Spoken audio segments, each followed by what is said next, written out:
That's what came to my mind for you two. Yeah. They came, I think, Christian Peter told me 12. I don't know. The name don't sound a bell, but they have hired some new people. Okay. I told her, I said, we Okay. got 3 days to do a week. Yeah, I know they've had some openings. And I was just like, I sat there one time and said, I will make it. Next thing I know, Yeah, reach out and they should be able to help you. I'm still here, you know. Or if they can't help you, they know where to send you. Right. Mhm. So that's a process too. Getting up there. I didn't really realize it was been so long. And so actually that way you still will be earning, Right. towards retirement.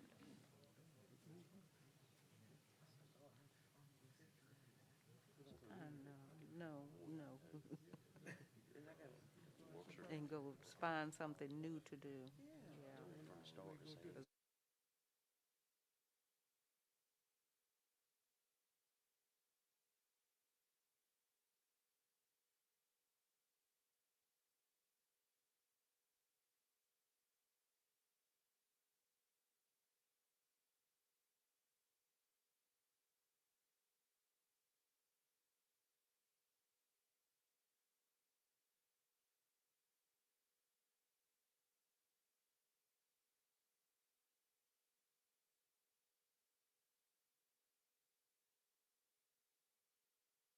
Call this planning commission meeting on January 24th to order. At this time, we'll have a roll call. Ms. Little, Present. Mr. Wooden, Here. Mr. Brock, Here. Mr. Hardy, Mr. Behrman, Here. Mr. Lunsford, Here. Ms. Jenkins, Here. Mr. Coggins, Here.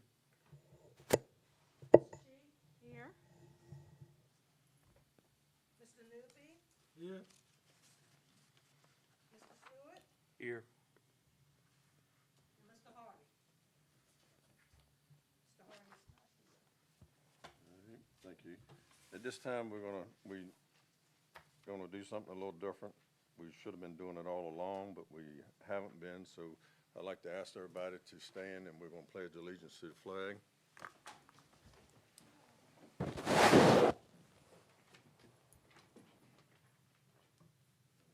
Pledge allegiance. To the flag of the United States of America and to the republic for which it stands, one nation, under God, indivisible, with liberty and justice for all. Next thing on the agenda is need a motion to adopt the meeting's agenda as written. Mr. Chairman, I so move that we adopt the minutes for January 24th, 2022. Just the agenda. Agenda, I'm sorry, Just to the agenda. agenda. A second. Motion's been made that we adopt the meeting agenda for January the 24th, 2022. Second, roll call. Mr. Wooden, Yes.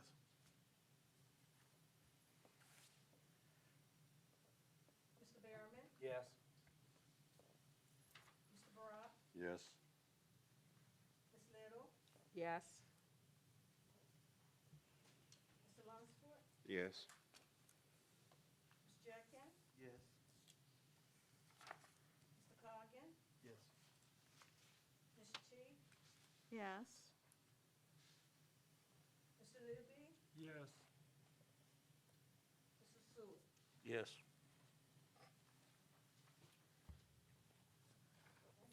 All right. The next thing, we've got some other business to take care of this year, starting of the year. And we're going to nominate the chair and the vice chair. And at this time, I'd ask Mr. Horst to conduct those. Okay.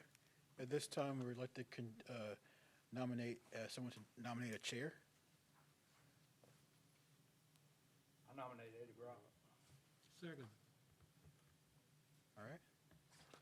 Move him. Looks like Mr. Brock is up for chair. Ms. Hilton, would you do the roll call for us?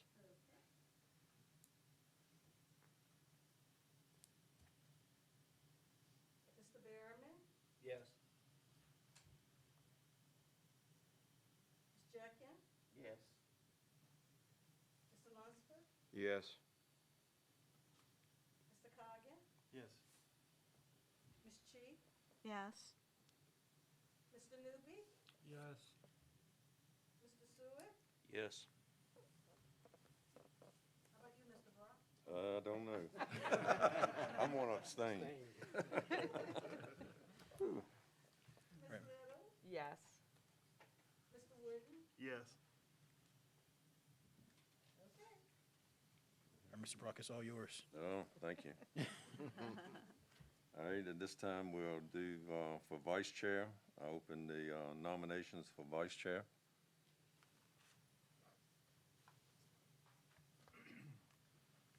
I'd like to nominate Mr. Witten. Second. All right, is motions, any other nominations? If not, I'll close the nominations and roll call. Okay, Mr. Brock, Yes. Ms. Little, Yes. Mr. Wooden, Yes. Mr. Hardy. Oh, I'm sorry. Mr. Behrman, Yes. Mr. Lunsford, Yes. Ms. Jenkins, Yes. Mr. Coggin, Yes. Ms. Chi, Yes. Mr. Newby, Yes.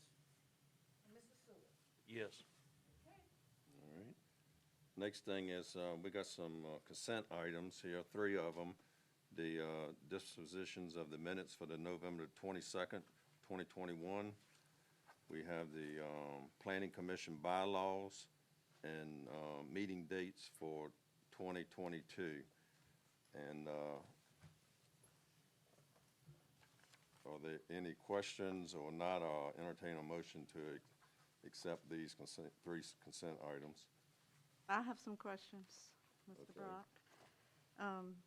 For the disposition and the minutes, I worked with Mr. Wade just to fine tune it to make it a little more succinct.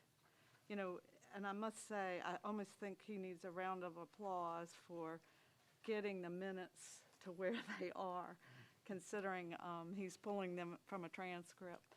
But My staff is and, helpful. and the staff, right? Yes, Ms. Regina. And so, as they can continue to work towards having a more succinct set of minutes, I think they're doing a good job, but I just gave them some more recommendations. So I didn't really change the intent, but it was just some grammar and just pulling some things out of such detail.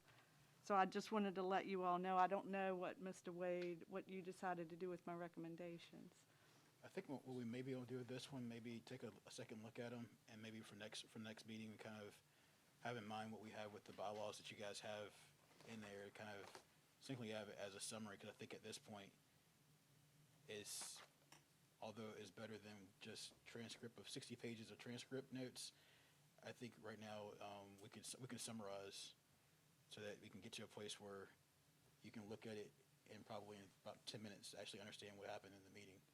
So, but yeah, this time if you all want to pass it for next meeting to give us a chance to look Defer at it, that consent item to the next meeting. we can do that. All right, on the dispositions of the minutes, do I entertain a motion that we defer those to our next meeting?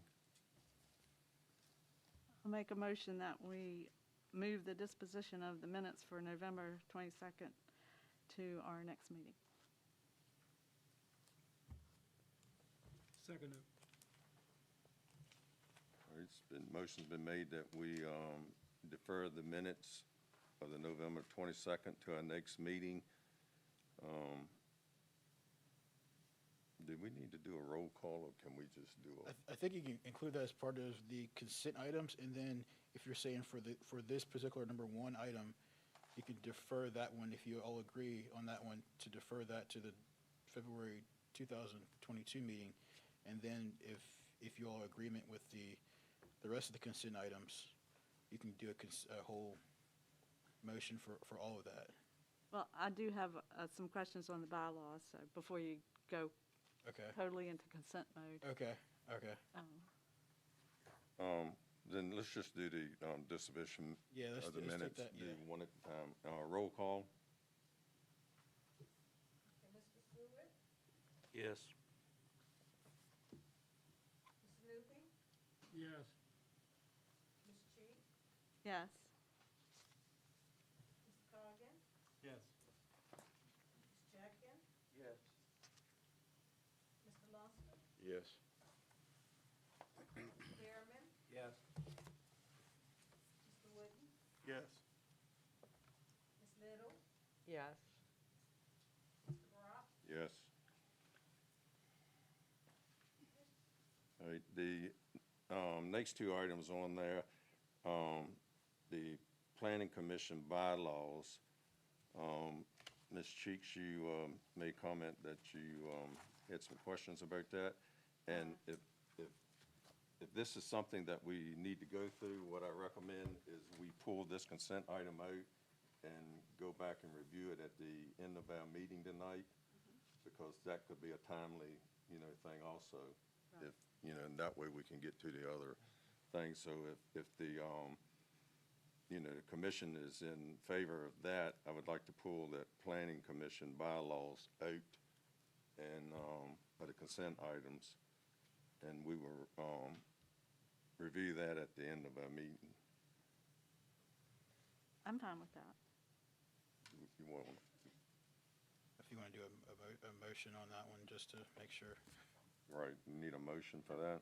Okay, I motion that we move the consent on the bylaws to the end of this meeting for the discussion then, and to pull it out of the consent items.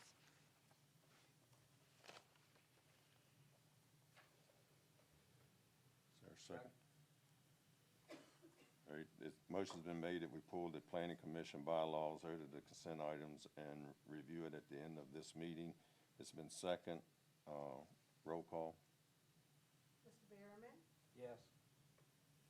Mr. Lunsford, Yes. Ms. Jackin, Yes. Coggan, Yes. Ms. Cheek, Yes.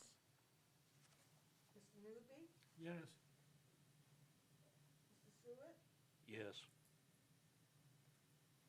Mr. Brock, Yes. Ms. Little, Yes. Mr. Wooden, Yes. okay.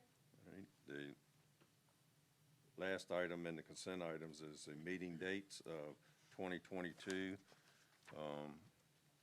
Is there a motion that we accept these meeting dates? Is all, I think everybody's had a chance to review these dates.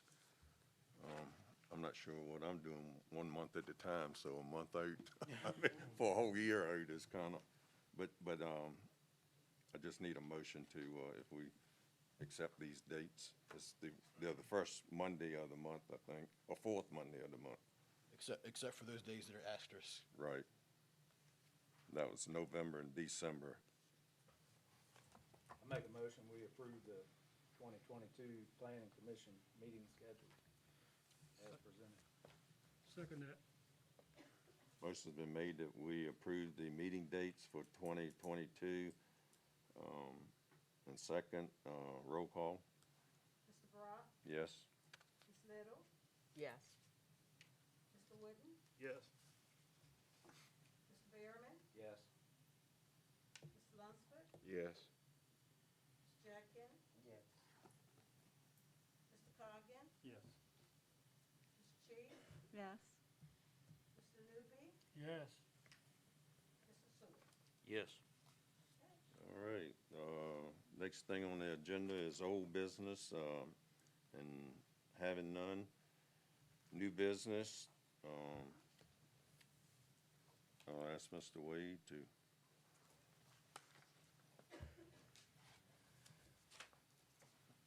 Yes, sir, Mr. Brock. Tonight here, we have Surrey Solar Center LLC. They're proposing to construct a 20-megawatt solar generation facility on approximately 196 acres on a 225-acre parcel located south of Bacon's Castle, north of Hog Island Road, and east of Colonial Trail West. East. The project infrastructure will consist of solar panels, DC. The project will also involve the tax parcel number 43-58F. The comprehensive plan currently indicates the property is suitable for rural preservation. In your package, you'll also note that there is a site map.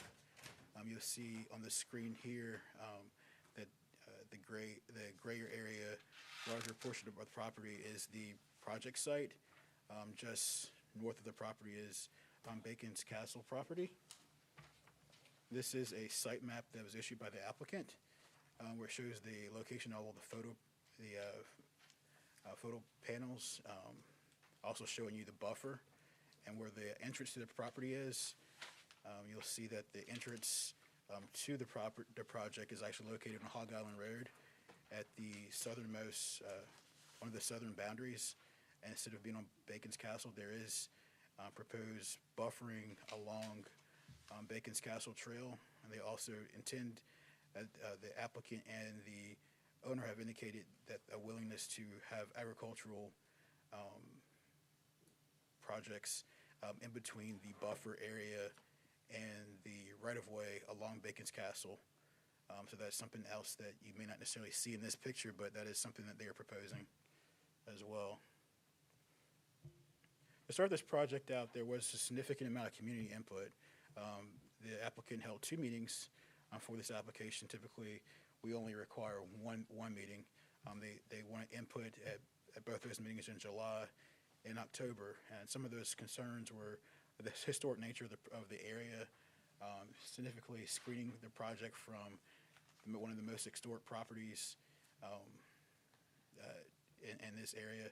A project from a house that's probably built in the 1600s. So there's also concern of screening from residential, noise, health, and the location of new poles. The screening is setbacks and screening for the projects. Minimum setbacks from the Hog Island right-of-way, 168. Minimum setback from all exterior property lines and residential, 150 feet. Setbacks from Bacon's Castle Baptist Church parcel, somewhere between 420 to about 450 something feet. Minimum setback from Bacon's Castle Trail right-of-way, right across the street from Bacon's Castle, 265 feet.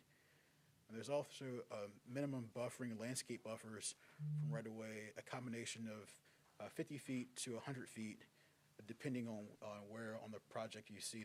It depends on the site that you're looking at too. The required process for approval for this project is one, going through a comprehensive plan amendment, a conditional rezoning to either M1 or M2, a conditional use permit for a utility service major, and also review for compliance with the comprehensive plan. So tonight they're absolutely doing that. Those processes. First, they're starting out with the comprehensive plan amendment, the current future land use designated as agricultural, forest, and conservation recreation. They're required to amend to an industrial to support utility scales project. The conditional rezoning to M1 contains setback requirements, provides buffer standards, and limits allowable uses. And the application is a precursor for obtaining the CUP.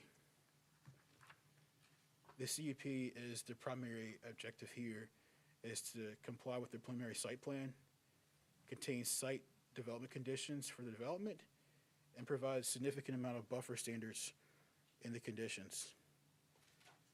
Additionally, there's also the the review of the 5.2-2232 for compliance with the comprehensive plan. At this time, I don't know that necessarily the applicant has requested this, but the staff has recommended that you postpone or defer this particular application until the board has actually had a say in the matter. Typically, in this round, it would basically, they have addressed or entered into a siting agreement or working on a siting agreement with the Board of Supervisors. And so if that passes, then it would absolutely be a substantial accord with the comprehensive plan. So at this time, we would like you, at this time, if you do plan to vote on it, to actually vote to defer this matter, the substantial accord. And so staff, and if my staff comments here, I wanted to evaluate it on strengths and weaknesses of the project. Setbacks and buffers proffered here are greater than what you have in the M1 zoning standards.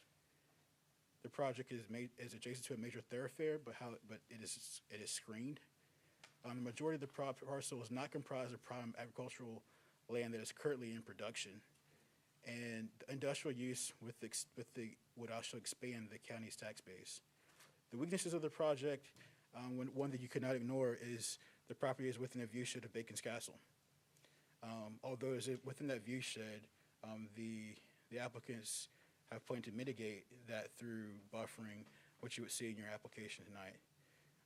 The project is also within 2.25 miles from another solar farm located along White Marsh Road.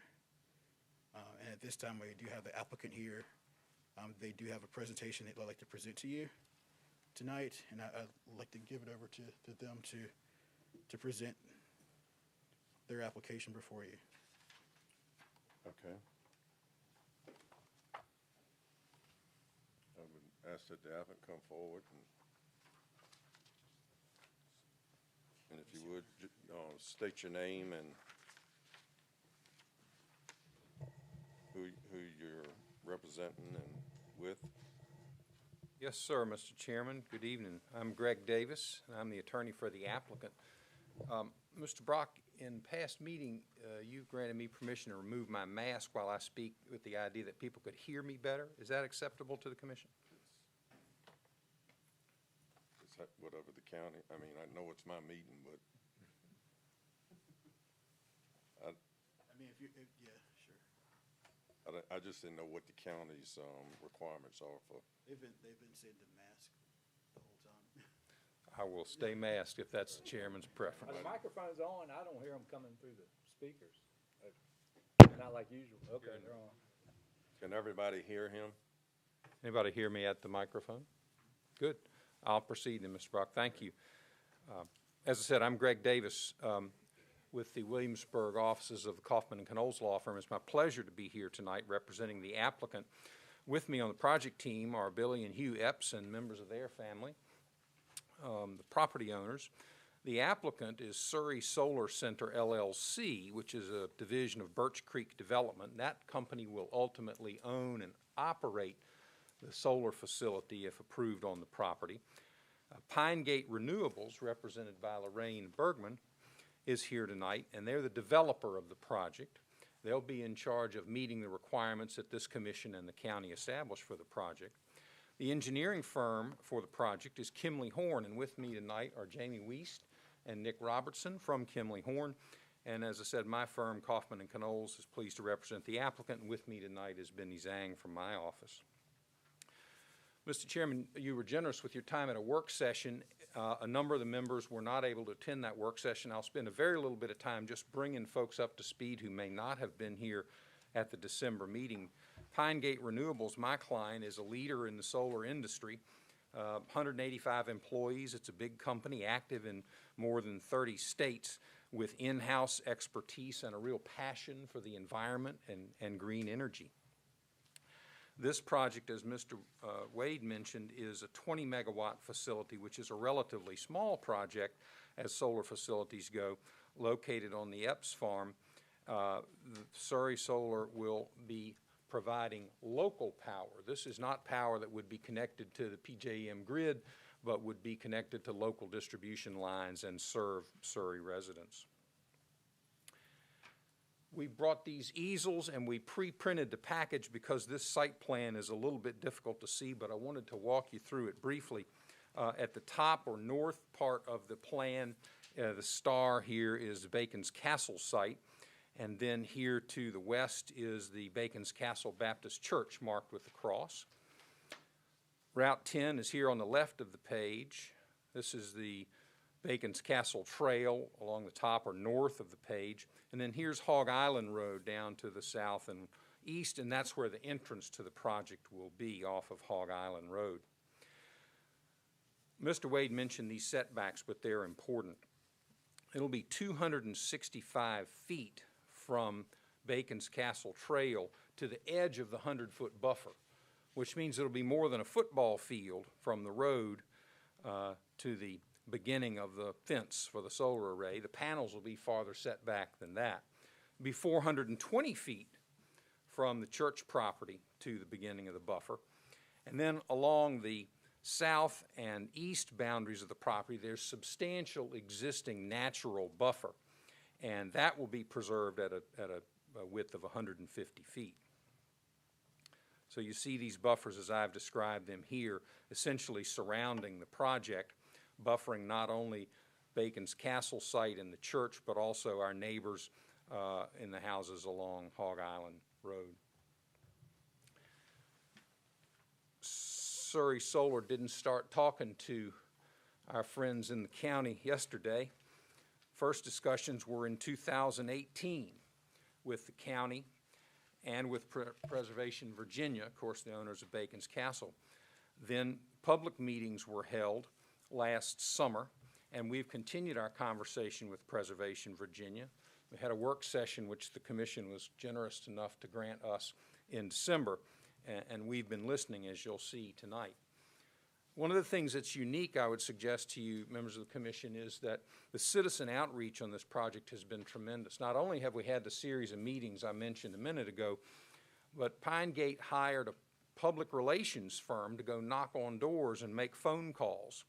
And so while we've been in constant contact with Preservation Virginia, and they indicated a representative would be here tonight, we've also made 700 phone calls and knocked on over 150 doors to tell people about this project. So the applicant is not afraid to receive comments and to generate publicity about the case. That's the way you ought to do business in a small county. At the work session, you made a number of comments, and I was listening, my client was listening, our engineers were listening, and I want to spend the rest of my time, Mr. Chairman, addressing responses to those comments at the work session. Many of the concerns we heard related to construction, and in fact, Mr. Lunsford was very generous with his time. He actually conducted a site visit at his property near the Cavalier Solar Project. Mr. Wade was there, our engineering team, representatives of my firm were there, and he was able to lead us through the sorts of problems that construction of a solar facility generate for a neighboring resident. He talked about lights on 50-foot poles. He talked about truck traffic queuing up on the roads and not having any place to go, trucks getting stuck. We got some great detail there. This project has in its binding conditions a construction management plan. It'll be in writing. It gets approved by the county, Mr. Wade and his staff, before a building permit can be issued. And we'll incorporate into that plan terms to address these issues. We also talked to Sheriff Turner about these issues. Sheriff Turner said, yes, with past solar projects, we've had problems with delivery trucks blocking the road, blocking school buses. We've had trouble with speeding trucks, damage to the road, and the need for signage. Our construction management plan will address each of those in addition to the lighting and other concerns that we heard from Mr. Lunsford. Fortunately, on this site, as Mr. Wade mentioned, the property is larger than the actual footprint of the solar panels. There's plenty of room on the site for delivery trucks to leave Hog Island Road, park on the site, and be unloaded. There won't be any queuing up of trucks on the road. The construction plan will manage that. And Sheriff Turner said, I've got plenty of deputies to send over there if you don't queue them up on the project site. So we're attentive to that. Safety was a second concern that you mentioned to us. First thing we did was call Volunteer Fire Chief Mark Seward, and we talked to him about what safety concerns he might have. He indicated the volunteer fire departments have had some good training from the Strata solar project already built in the county, and his primary concerns were brush fires. Apparently equipment, discarded smoke and materials, or even lightning strikes will cause fires at solar facilities. They want some training, and so we've agreed as a part of our construction management plan to bring a National Fire Protection Association certified training company here, offer training to all 3 of the volunteer fire departments in the county, and bring them on site. So that if something does arise at the solar facility, these volunteers are not seeing the facility for the first time. They know where the gate is. They know where the access roads run. Also, at the suggestion of Mr. Wade, we contacted Ray Phelps in emergency management, received some comments from him, and agreed that we would have him review our construction management plan at the site plan stage so that he could provide input based on his expertise. So we're working hard to respond to these comments. When I was here in December, I told you that 6-foot buffers are planted buffers are a generous buffer to protect the view of a solar facility. And you said that's not enough, Mr. Davis. So I'm back tonight with 8-foot plantings, which we now propose and have shown on our conceptual site plan filed with the county. These would be planted right at the fence along the frontage in front of Bacon's Castle on Bacon's Castle Trail. The rest of the buffer plantings on the other fencing areas around the project would be 6-foot. 8-foot plantings is a big deal. First of all, it's expensive plant material. Secondly, our landscape architects at Kimley Horn tell us that big plant sizes like that don't always take too well. Sometimes they die. Well, we're committed with a landscape bond to replace it if it does. And so there's no concern on the county's part that these 8-foot trees would be planted and left, but it's a significant expense to my client to assure that those plantings take, and I want you to understand how committed that my client is to this buffering. It's very important because we're hearing it from the Planning Commission. Mr. Lunsford asked us about the species that we'd use. He knows something about silviculture. So in this example of what the planted buffer with 8-foot trees would look like, we gave a list of these fast-growing evergreen species that would be used. And this is the landscape architect's rendering of what the view would be from Bacon's Castle Trail of the solar array the day after the buffer's planted. And as you can see, those 8-foot trees reach the top of the fence. And even on the day of planting, it's very difficult to see the solar panels. But I want to be honest with you, these panels aren't flat. They move, tracking the sun, and during several hours during the day, they be tilted to catch the morning or the evening sun. And so at planting, a portion of the panels would be visible above those 8-foot trees. But here again, the landscape architects have estimated growth rates on these trees, and you can see at 5 years or less, those 8-foot trees are well up above the panels, even at maximum tilt.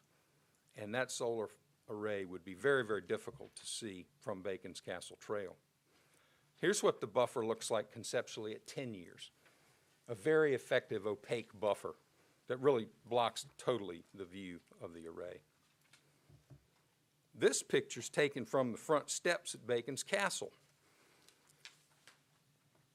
It's 300 yards to Bacon's Castle Trail from the front door, and then another 100 yards to the solar array across Bacon's Castle Trail. So it's 4 football fields from the front door at Bacon's Castle to the solar panel closest to that beautiful structure.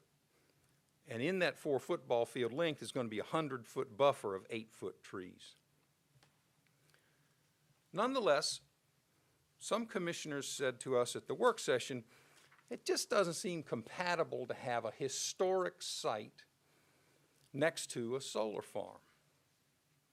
And we did a little digging, and we found that actually it's not at all uncommon to have a historic site next to a solar farm.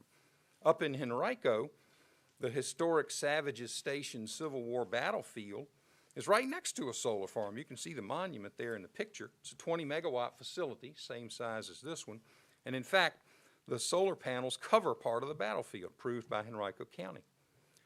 Up in Spotsylvania, they approved a couple of years ago the 7th largest solar facility in the nation, 6,350 acres, which borders the historic Wilderness, Chancellorsville, and Spotsylvania courthouse battlefields. And if you look at the little drawing, we gave you a printout of these slides because it's a little bit easier to see than the screens.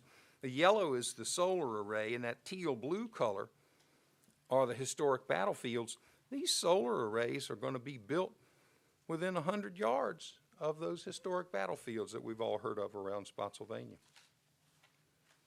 Finally, in Warren County, North Carolina, a project by my client, Pine Gate Renewables, involved identifying a 5-acre historic cemetery for enslaved persons, which was found on the solar site. My client collaborated with descendants of the folks who were interred there to ensure that the area was preserved and registered, and the solar array was built around that historic cemetery. Mr. Chairman and members of the Commission, I'm trying to bring you a project tonight that sets a higher standard for solar in Surrey. Our setbacks exceed not just the minimum set by the M1 zoning ordinance, which designation we seek, but they also are excessively well planted with great distances from Bacon's Castle, our neighbors, and church. This detailed written construction traffic management plan and construction management plan will have teeth. One of the requirements is there's got to be a contact person posted. If you live nearby or you're held up in traffic, you're going to call a contact person. The county has enforcement actions. They can shut this facility down if we don't abide by this written plan that the county must approve at the site plan stage. And we've reached out to the community in a way that I'd respectfully suggest has not been seen in the county before. The project will bring $800,000 in real estate taxes to the county over its 40-year lifespan. That compares to about $164,000 in real estate tax at the rate that the EPs are now paying. We've got a voluntary revenue share proposed in the siting agreement that Mr. Wade mentioned earlier that will pay the county $1.7 million over the lifetime of this project. And then our siting agreement also proposes a $100,000 cash payment at startup of the project. So here is a solar developer coming before you tonight, ladies and gentlemen, suggesting that it will bring about $2.6 million of positive fiscal impact to your county in a quiet, well-buffered operation. It'll also not bring any additional traffic after construction, no more residents who have to be educated. It's a win-win result for the county. So, Mr. Chairman, I'm happy to answer questions from the Commission, of course, but in conclusion, I would respectfully suggest that this is a holding use. We received an inquiry as to whether my client would be amenable to the zoning reverting back to an agricultural designation at the end of the 40-year term, and the answer is yes. My client is completely open to that, and if that is attractive to the Commission, you should make that a recommendation in your motion for approval. We've enhanced the buffers, and we provide significant revenue to the county. Thanks for your attention and time, Mr. Chairman. I'd be happy to answer any questions which you might have. At this time, are there any questions from the Commission? I have a question about this right here. Yes, ma'am. What are all these red fuchsia lines that are all over here? I looked at the legend, but isn't quite clear. Parcel lines, those are property lines for the adjoining properties versus the Epps property. And you talked to every one of these property owners? And I have not. The public relations firm was directed to knock on every one of those doors, and they report this week that they've done that. Now, I don't think they found everybody at home, and they told us that. Right, okay, so you have any kind of feedback on the response that you got, the ones that did answer the door? We had a number of people who said they didn't care. That was the overwhelming response. They didn't see how it bothered them or their property. We had a number of people, 10 or so, who supported it. We don't know of anybody who our consultant came back to us and said, Mr. Davis, you need to go talk to this person. They're very upset about this. That's the report I received as of yesterday. Thank you. Yes, ma'am.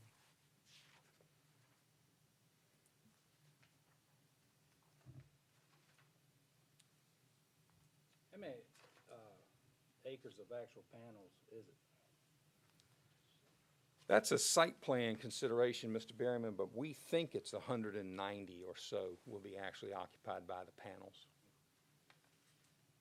That includes the aisles between the panels. If Right. panels aren't butted up against each other across the array.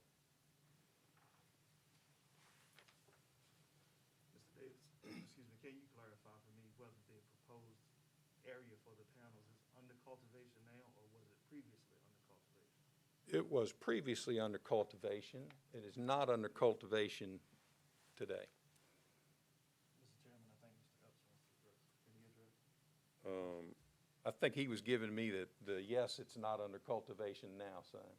Well, he will have opportunity to. Yes, sir, Mr. Wood. I've got another question. So the whole parcels would be rezoned M1. Yes, sir. And, you know, you got a big chunk up here around the barns and the dairy, I guess, that is not included in the panels. Will they ever be able to cut any lots off of that at all in the future? Will the land be able to be subdivided?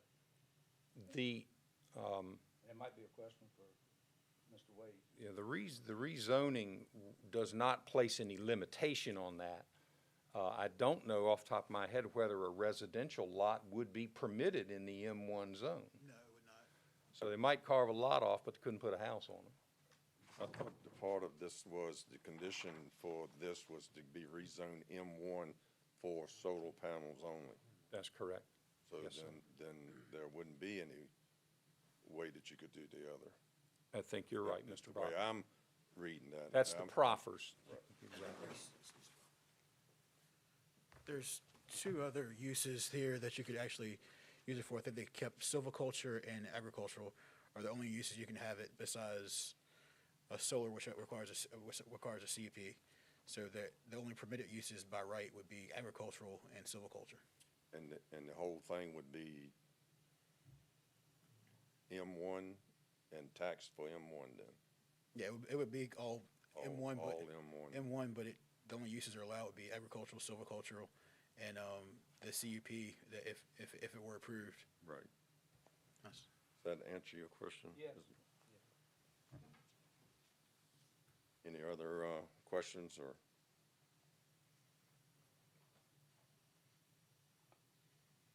All right, I guess it's my turn then. You made a comment that this goes back into the local power grid. Yes, sir. Well, yes, sir. Well, for the life of me, nobody's ever been to one of these meetings before and said, that goes into the grid and it goes everywhere. This power's not gonna stop at Surrey County lines. It goes on to Dominion's power grid and goes wherever that power goes to. Now, if it gets used at the convenience store in Bacon's Castle going down the road, nobody has any idea where that power's going. So for the comment of local power, that's kind of deceiving to, I would think, to, the general public, because people are thinking, well, my electric bill's gonna get a decrease because this thing is producing power for me. That's not the case, correct? Correct. Okay. That was one of the things about that I heard. Anybody got any other questions while I go through and find my other comment?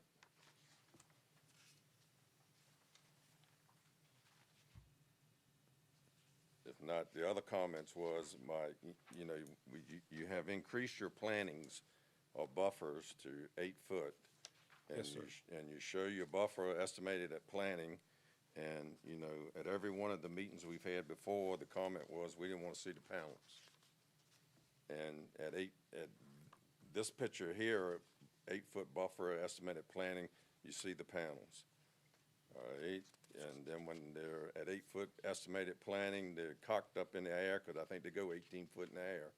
Maximum, yes, sir. So, you see that. So at buffer estimated 5 year, excuse me, at 5 years, we're starting to see a decrease there. So everybody in the general area has got to wait 5 years for a buffer to not see these panels. And, so that was the other thing. In the package that I got says that we wouldn't be able to see this if you come down 10, that the town of Bacon's Castle, or the community, is not a town, the community wouldn't see the panels. I don't see that being,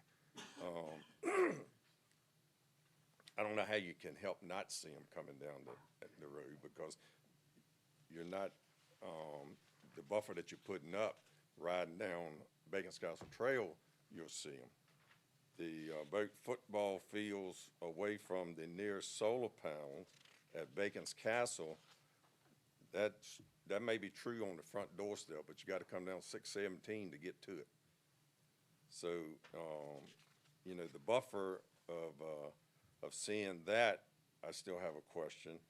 And the historical Savage Station solar project sits on 115 acres. Is that a historical site that's the visitors of the county go to and visit, like Bacon's Castle is? Or is that just a monument in the middle of is it where you can go and go hiking, or trails, or is that just a piece of land, a park area, or, what is that? I see a monument and I see the solar panels in a distance. So, I'm thinking, does that get, 5,000 people a year viewing it, or 10,000 people? Or, you understand what I'm asking, or you? I do. You've asked me several questions. I'm keeping up with them. Okay. You tell me when you're ready for me to start. All right. And the same thing with the Spotsylvania solar project. That may be a trail park where people can walk, on the Spotsylvania side of it. But I'm not sure if that's just like, we got another park here in the community, Chip Oaks, but I mean, not Chip Oaks, but Hog Island Refuge. Sure. I don't know that you or me could get to it, but because we got to go through. It's a park and it's a state park, but you got to go through a nuclear power plant to get to it. Security and whatnot, yes, sir. And it didn't used to be like that. So, these areas that's here, I'm just curious about what other type of, especially on the Savage Station, what else is there to see other than it's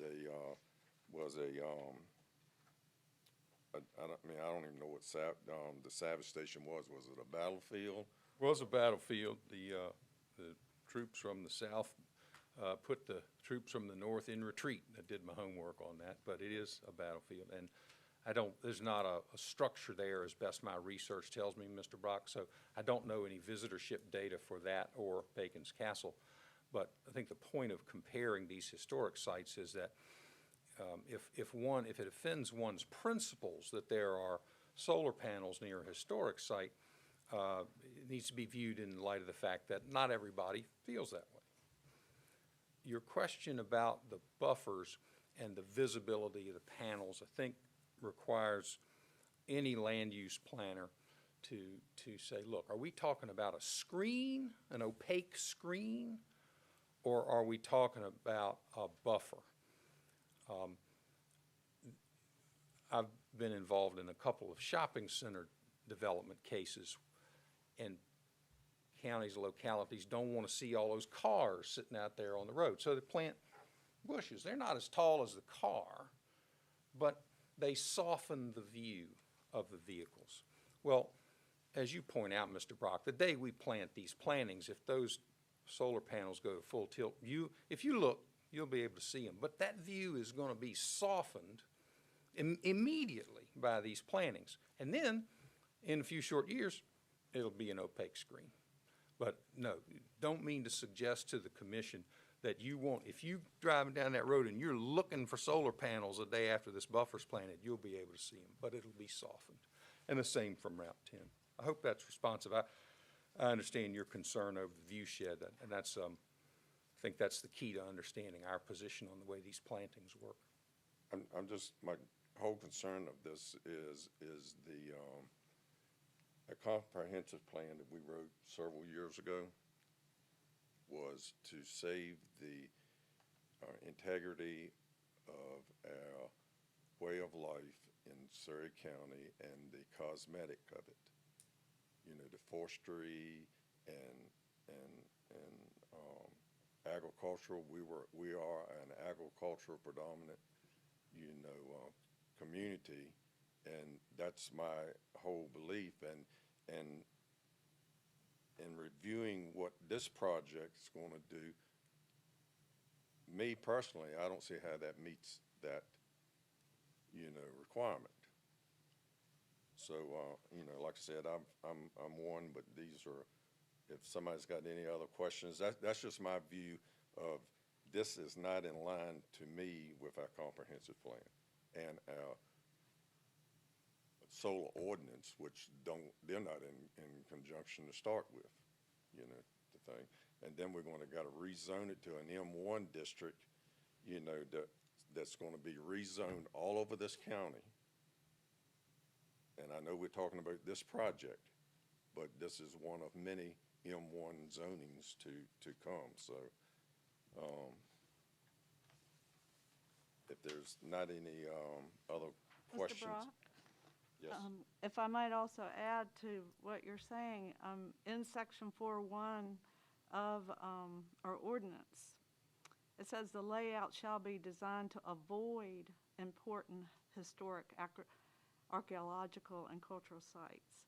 I think this company has tried to screen it, but unfortunately the selection of this site does not avoid this important historic. And you know, I'm following where you're going on this. It also talks about the layout shall be designed to minimize development on open fields and pastures. So I understand that you said that this is no longer in use for agriculture. It's still an open field. I don't know how long it hasn't been in use. But just like Mr. Brock says, our comprehensive plan and this solar ordinance are not in agreement with what you're proposing. So I just wanted to add that to what you were saying, Mr. Brock. Okay, thank you. And Mr. Davis, in addition to that, I do believe the comprehensive plan also speaks to growing the county. You know, I know the last statement here talks about fiscal impacts and no residents, but many of us feel that we are trying to bring projects to the county that will bring residents, that will offer jobs. And also the school system being the largest employer here in the county, we are looking for school-age children. One of the issues of the county is the decline of population. So not a question, just a comment. Thank you, sir.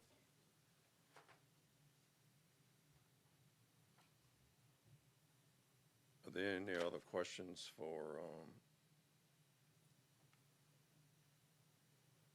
the client here? If not, I'm going to give Mr. Epps time to, as part of the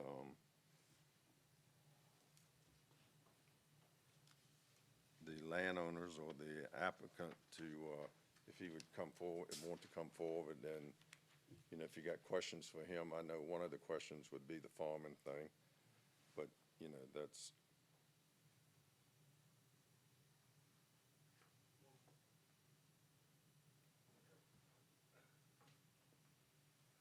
You just need to state your name. I know you as Hugh, but Hugh Epps, Billy and I, my brother Billy, and I own the farm.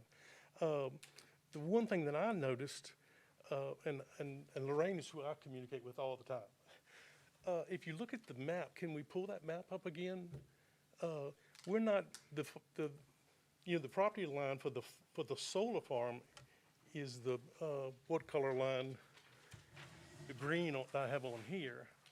It's not, the dairy and the barns and the sheds and Billy's house and my house are not included in this solar farm. I don't know whether y'all make sure that y'all understand, it's way back behind, it's probably 100 yards behind the dairy barn before you get to the property line for the solar farm. And in my opinion, if you're along Route 10, you're gonna have one heck of a time seeing this is so far back. It's not close to the church. Now the church, we asked them to move the lines back. We asked them to move them away from the castle, house, and we asked them to move them away from the church, to move it back. And what Billy and I have stressed the whole time is fencing. No, maybe not fencing, buffer. Buffer is what I should say. Buffer, buffer, buffer. Cover it up as much as you can. We care very much how things look, and we keep our farm as neat as we can because we do care. The furthest away, the better it is. That's the main thing I think I wanted to make sure y'all see, that it is not close to our land is going to be our land. We own it all. We own the whole solar farm land. We own the land. They're renting it from us. So we will be in control of that. And we want to have the field there behind the barns and beside the church and down in front of the Bacon's Castle house. We want to work that. Somebody's going to work that. I don't know if Billy and I are going to work it, but somebody's going to work that land. It'll be in something. I don't know what.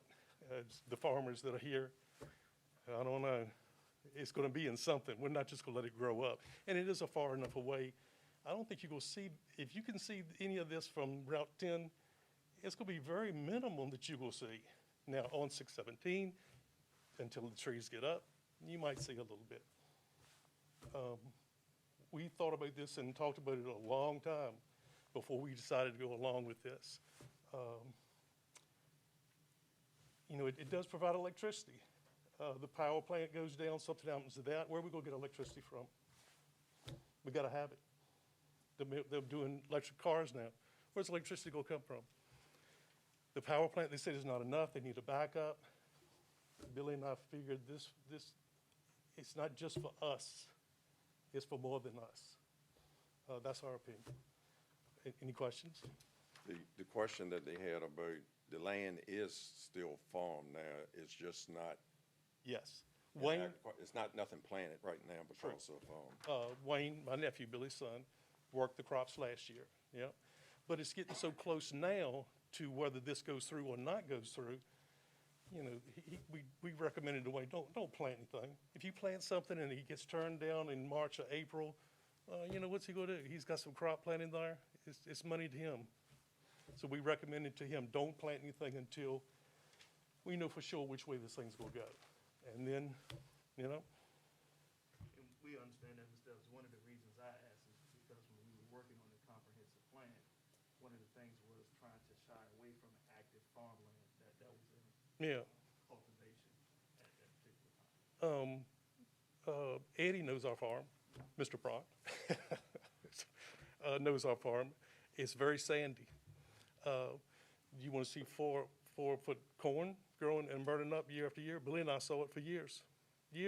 32 years I farmed, and Billy farmed for 60, 80 years. And that's sandy land along there burns up. You get a good year like not even last year. We had plenty of rain. Yes, it does make good crops. But that's why the farmer across the street from us has irrigation, because it's sandy land, and it doesn't make good crops. This makes good electricity. And the thing I can only stress is we wanted it covered up too. We want that. Does it go 18 feet in high? It will not be that high. No, I didn't think 18 feet. I thought in y'all's presentation, I thought they were the top of the panel could be 18 foot. That's the ordinance, is the maximum height the ordinance allows. I believe Lorraine said 13 feet is the max. We expect the maximum height to be about 12 to 13. Yeah. I'm just kind of going on. Yeah, and that's why we need to talk about it, because 18 feet, I haven't been heard that. 10 to 12 feet, and you got 8 feet, so you only got a feet. From the engineers is that we'll probably design it so that the max height is probably closer to 9 or 10.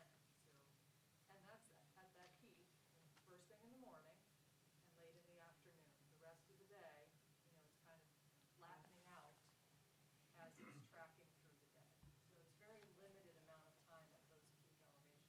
And when they go to stow position at night or during a storm, they're at that much lower angle. They will not be at that peak angle. Billy and I went to the farm, so okay to keep talking? Okay to keep talking? Yeah. I didn't, I'm sorry, I talk too fast sometimes, Eddie, you know me. Billy and I went to the Oliver Farm, and just the chain link fence that they've got there, when they had those panels down, and you couldn't see it over top of the chain link fence, and that's a chain link fence. Very little buffer. I have to commend these people for doing such a good job. If they said they were gonna put up a chain link fence with barbed wire around it, and then we're gonna put it all the way up to the road, I don't think Billy and I would have signed that. I don't think we would have signed that at all. They worked with us and they moved things back. I do want to stress one more thing about the property. We're not rezoning the property there behind the barns and the sheds in Billy's house. That's still ours, and that's not being rezoned. That's to do what we want to under agricultural, correct?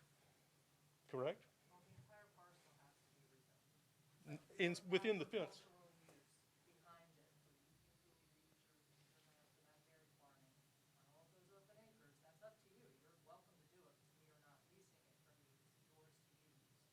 Wait a minute, I'm confused. Say that again now? Everything within that boundary is going to be the solar farm, The solar farm, M1. the whole parcel has to be rezoned. Oh, Yes. the whole farm up to my house and Billy's house? The full parcel.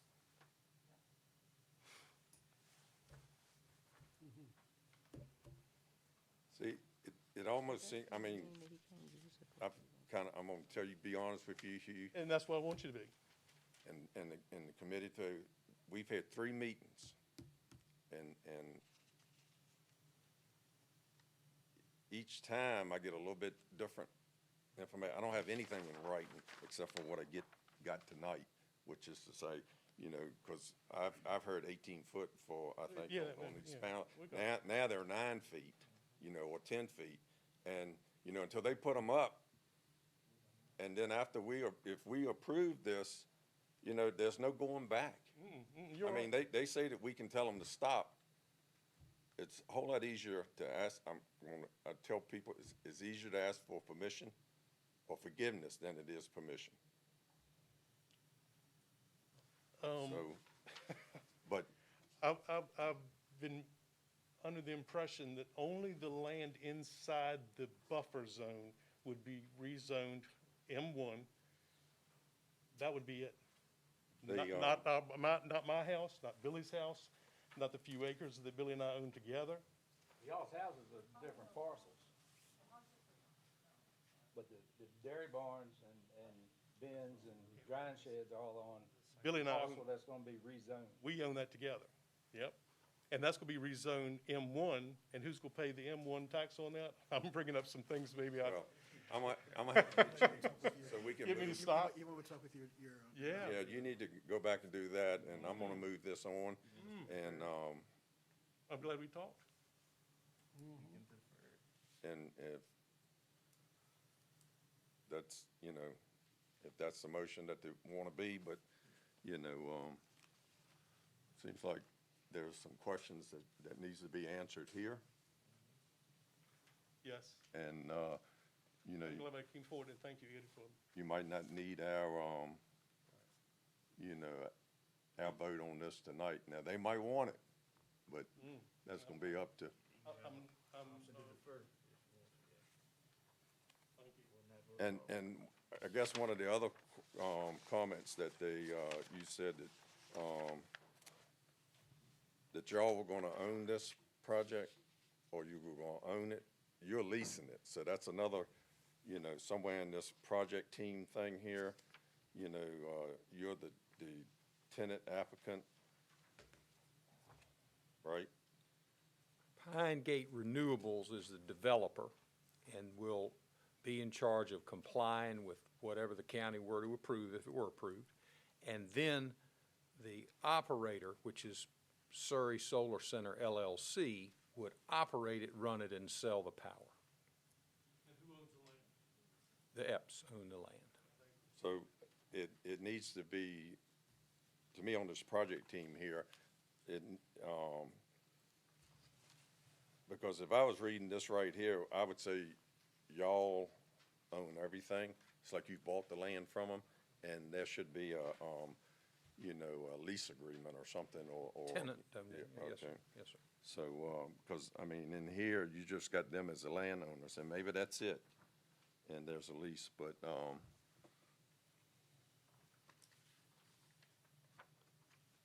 so is there any other questions, or, do y'all want to proceed with this, or? We do, Mr. Chairman. I was not engaged on this project when the drawing was put together, when the application was filed. We may have some conversation we need to have with Mr. Epps. He's got to sign the application. If you made a recommendation for or against this project tonight, and tomorrow we had a conversation, he said, I don't like this, he can withdraw the application. He could block this. So we would prefer to see the commission make its recommendation tonight. You need not worry about putting Mr. Epps in a bad spot, because he's got his agreement with my client, and he's got to be on board with whatever zoning change occurs.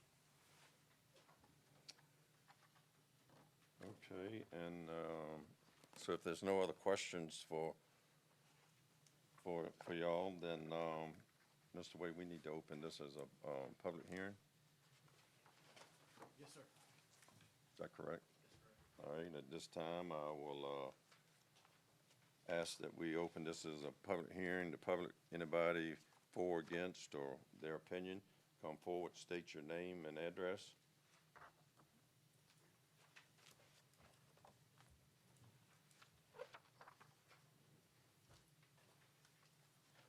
Good evening. My name's Steve Johnson. I live at 628 Bacon's Castle Trail. This will absolutely be in my backyard. I just want to bring forth to the committee, at what point are we going to stop? These solar farms are spreading over this county like crazy. We're at 11,000 acres now, and now we're going to add another one to it. And it's just no signs of anybody pumping the brakes on these things and trying to use a little bit of common sense about what we are going to do and how many of these we're going to allow in the county. Thank you.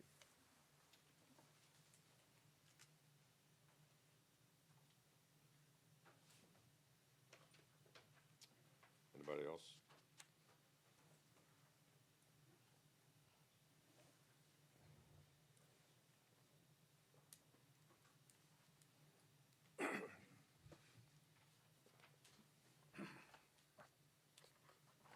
Ladies and gentlemen, my name is John Brock. I didn't get to knock on the door, but I don't think it mattered. If you look on this map up here, my house, my yard, and part of my farm is on Bacon's Castle Trail where the green line runs. Okay? Right at the end of it, toward where it gets real narrow down on that end. I went to the meeting up at the Bacon's Castle Church, and I asked the question, the efficiency of building this type of an operation anywhere, how efficient is that compared to some other things that we could be doing? And it looks like we're getting dumped in Surrey County on a bunch of these things that's just going to take away. And when you start talking about green power, and you cut down 4,000 acres of trees to get it, you've lost somewhere in my brain that we've lost some green other things along with it. when you take those trees down, you've got wind blowing at a higher intensity that's hotter than what it would be if the trees are there. Also, the trees are used to slow some of that wind down. And if you continue to let in Surrey County something like this happen, you know, you might as well move the house and go out and sit in the desert somewhere. But I never got an answer as to, you know, producing the electricity we're going to produce from this.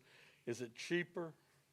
Are we going to get, what happens on a week like we've had here recently where the sun didn't shine for a week? What are you going to do then? I'll give you an example of what you're going to do then, because I'm on the board of directors of Electric Co-op, and they have told us with the green power that some of the coal plants we got, they want them stocked with coal, operable, and ready to go when you don't get enough power from solar and wind to make it happen. Because people want power. Cut somebody's lights off and see how long before you start getting phone calls. It's not efficient, and it's not going to provide the power that this country needs to continue on to where it's going to.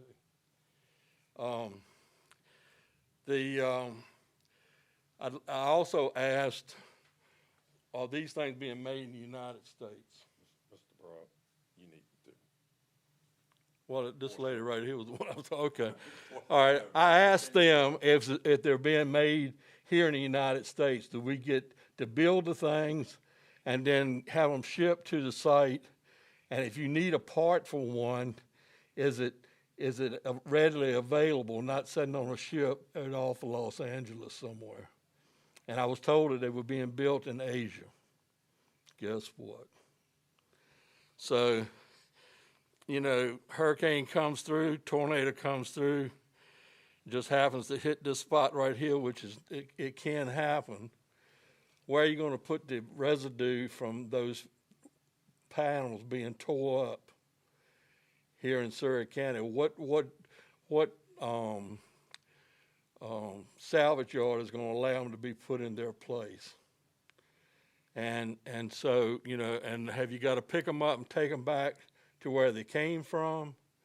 Or are you going to dump them somewhere in the backyard, down in a swamp somewhere? What are you going to do with them? Because it's a good possibility the way the westerly winds blow.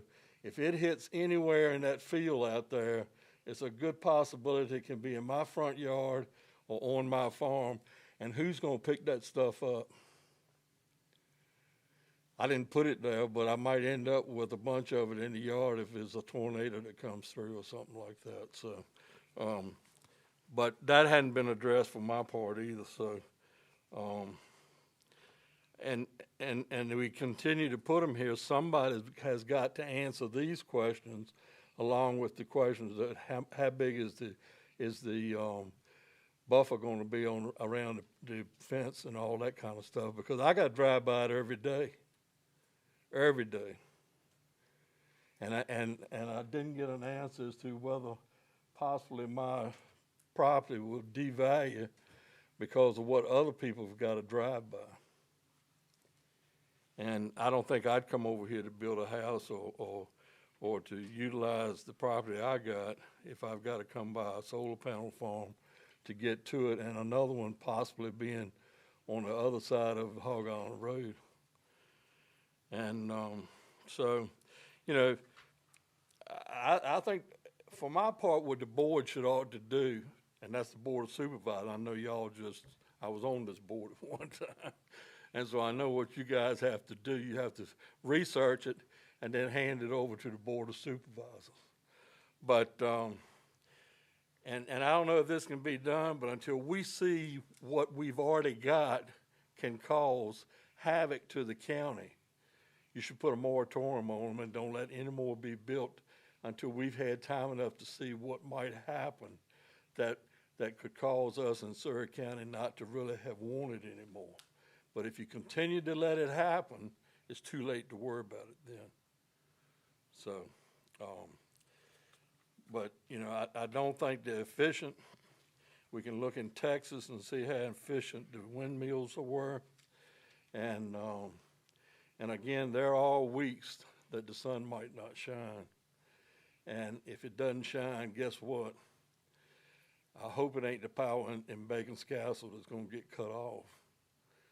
And I hope that you know, that's gonna be coming from somewhere else, because I think once it hits those lines, you don't, the pipeline has a thing where when they send gas and put a blocker in there between those 2 points, it's nothing but just oil or gas or whatever, and then the next one is something else. But that's not the way it works when you put it on the grid for electricity.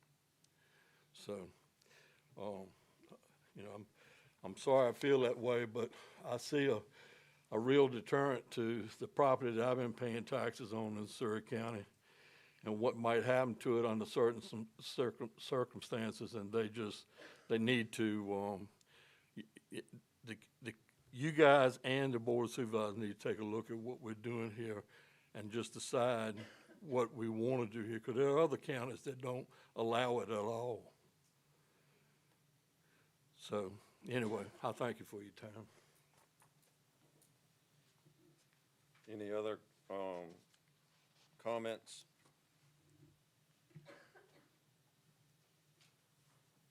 If not, I'll close the public hearing, and I'll give the applicant a chance to respond to these two comments.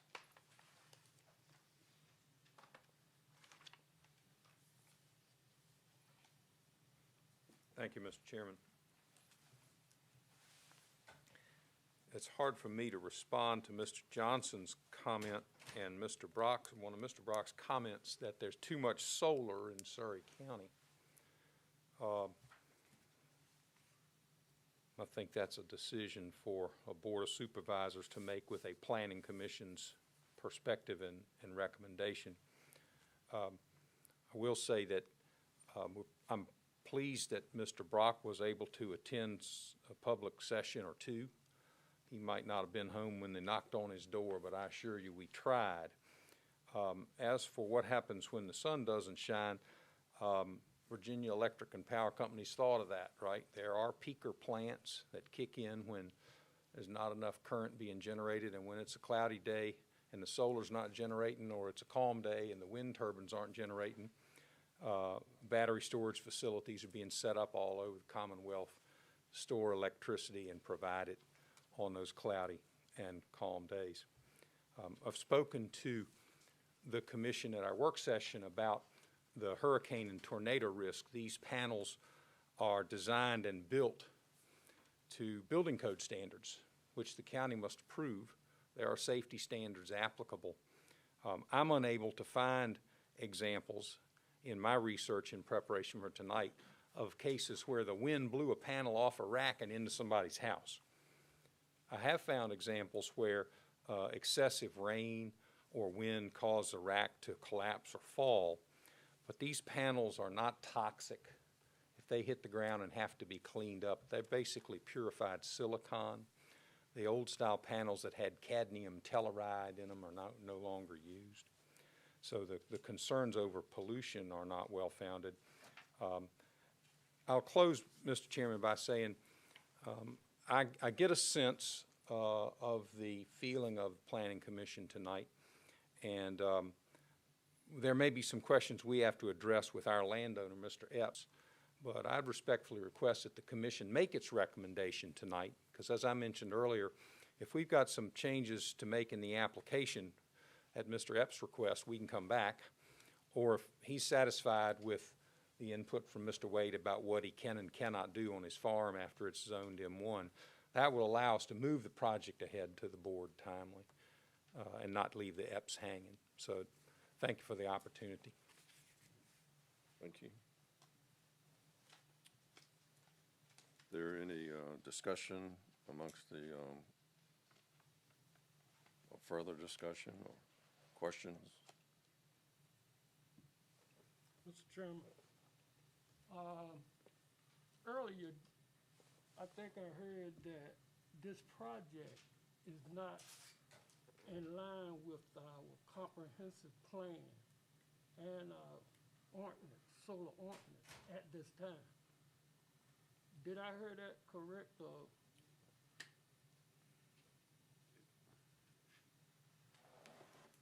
Mr. Wade, I'll let you answer that question. So there are some concerns from a staff perspective after reviewing our comprehensive plan and the ordinance. The comprehensive plan that was passed in 2020 does mention, land that's prime agricultural land. That's something that we'll probably discuss later on in this meeting as far as a comprehensive plan relative to green energy projects.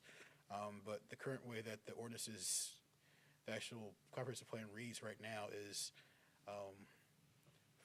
prime agricultural land should be avoided, something along those lines. Well, most land, whether it's silviculture, agricultural, or just regular land in Surrey County, is considered prime agricultural land. So that's something that we need to address, as a county. But if you're speaking technically, every piece of land in Surrey County, if it's not wetlands, is prime agricultural land. So that's something we can address. But the portion, the historical aspect is talking about avoiding and limiting view sheds from agricultural properties. That is a piece in the comprehensive plan as well. So those are two things that are weaknesses to this particular case. Now the applicants have shown measures to mitigate those efforts. However, and with the comprehensive plan, the whole goal is to avoid those, but it's up to the planning commission to make a recommendation on its own merits to see, do you feel as though they have mitigated that? I think for comprehensive plan, it can be left up to interpretation by different people. Several people, 11 of you, 10 of you not tonight, have different views on what could be considered mitigating or avoiding. And obviously, it takes that number to actually come up with a recommendation to give to the board of supervisors. How you came up with what that recommendation is, that's how you come up to that recommendation. But you'd have to evaluate, looking at the actual, having the words on paper, what do you believe that means? Obviously, I think we're going to get into that a little bit later on when we start involving the community and understanding what it is, what we mean. But for right now, it does mention about avoiding historic properties, and basically reducing that view shed. So if you believe that this case has merit, that's something that you have to vote on your conscience, with that being in mind, with the county's best interests at heart. So I'm hoping I answer your question on that one. Am I there close? Well, I was just commenting back what I thought I heard. And Yeah, I mean, that's what I heard. I believe Ms. Cheek mentioned that out. It's written right here in section 4.1 of the ordinance. I mean, it's very clear in C and D and E. And you might say, well, what's the definition of avoid? Is screening avoiding? And so then that's where I think Mr. Wade is saying we may individually have a thought on what avoid means. I know what I think avoid means. But it's in the ordinance. It's both places. Thank you, Mr. Wade.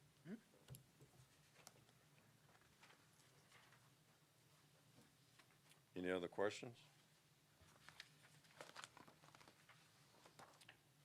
Well, I'm going to, for the, let me make sure I'm at the right spot here now. So we got to do all of these, right, Mr. Wade? That is correct. You would start with A and end with D. And I've got the stuff all messed up here.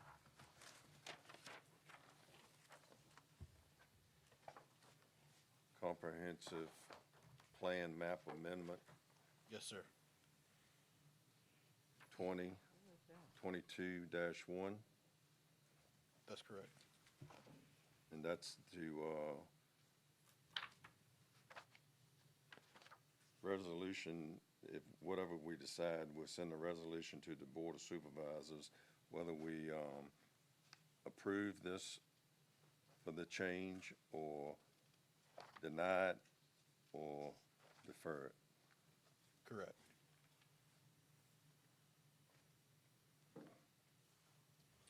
And this is not changing, this is not for rezoning, this is just for the redoing the map, right?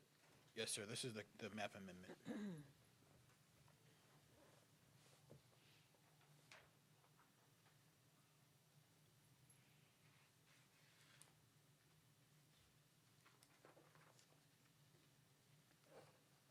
Mr. Chairman, I guess I have a question. In light of some of the conversation that has taken place with the landowner, my question is, would they be in agreement if a motion was made to defer this?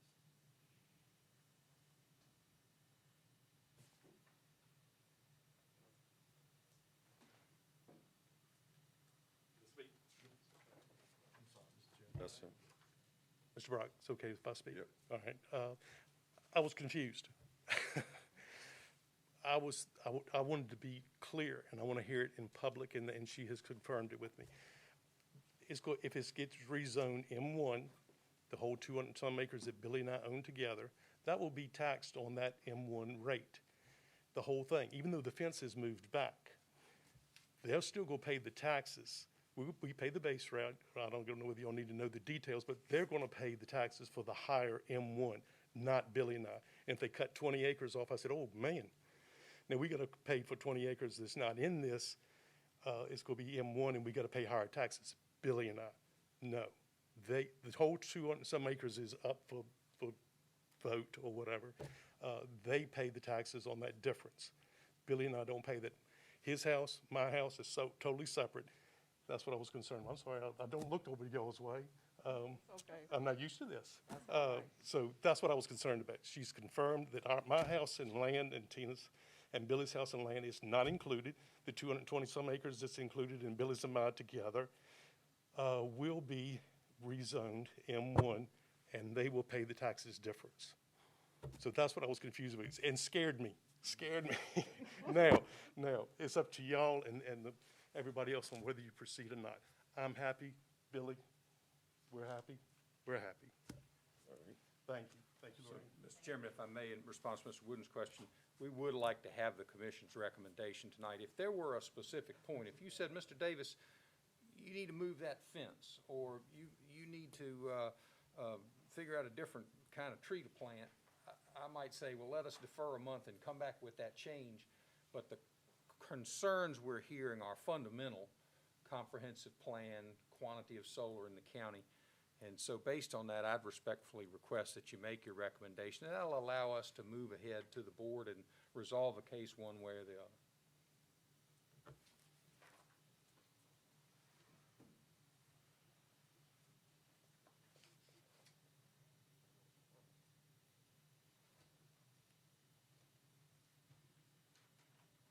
All right, I'm still entertain a motion.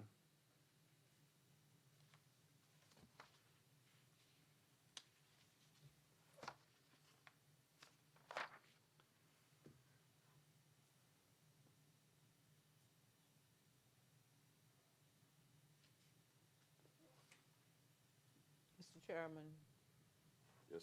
I would like to, I've heard all the conversation, and it's our duty as the planning commission is to recommend it to the, to the Board of Supervisors. Now, when it gets to the Board of Supervisors, they'll go through the same process that this board is going through. So, you are not making actually the decision whether this will be happen or not, because it's gonna go to the board whether we say not to or to do. So it's going to go to the Board of Supervisors. So my recommendation, and I would make a motion to recommend this be moved to the Board of Supervisors. Do we have to, Am I right? Yes, Council is correct, but of course, we're making a recommendation to the Board of Supervisors, but I think you need to make a recommendation for approval of the plan or recommendation. Oh, okay, so it's two recommendations. Yes, well, you either approve or deny. Okay, And you would go through each one, the comprehensive plan,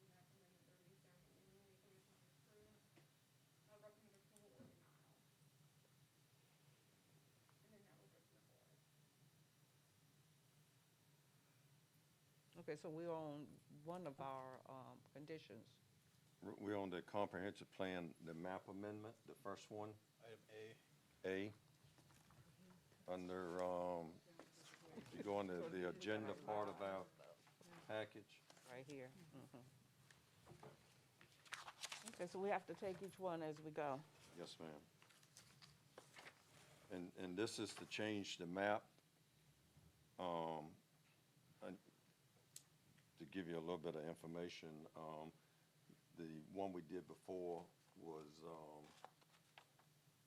you know, even if we deny this one, we got to go through the other three. Right, yes. Either way, and then that, it still goes to the board of the supervisors with, in that case, it was a recommendation for denial, then the board gets to review it and do what they wanted to do. And if we approve it, then it's sent to the board of supervisors with the approval that the land use of this particular project meets all the criteria in our ordinances and comprehensive plan. Is that correct? Mr. Chairman, I have a question about the M1, M2. In the discussion, it was being discussed about whether or not any of that property, as they are looking to do, could be used for ag and silviculture. And those are the two things, I think, that are allowable under the M1. So they would be allowed to do their cropping on those acres that are not under solar.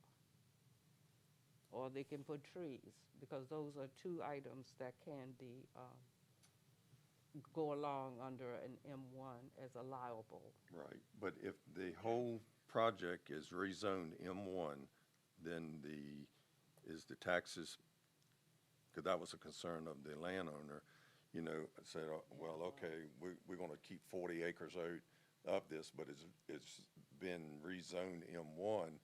Is that still under that tax base, or do they get the AR relief because they're farming it? I don't have all the answers as it relates to taxation. I think that might have been a good question for our Commissioner of Revenue to kind of chime in on that one. Unfortunately, I did not know that question was going to come up, so I didn't have him prepared to come to this meeting tonight. But that might be a question that maybe if the board has that question, that we can have that question addressed for the board about the taxation of M1. But I'm not sure that it changes much. You know, I just didn't know if Ms. Little, if you know, if that's an understanding there that we all need to know, you know, in the future, but we're not in the future right now, so.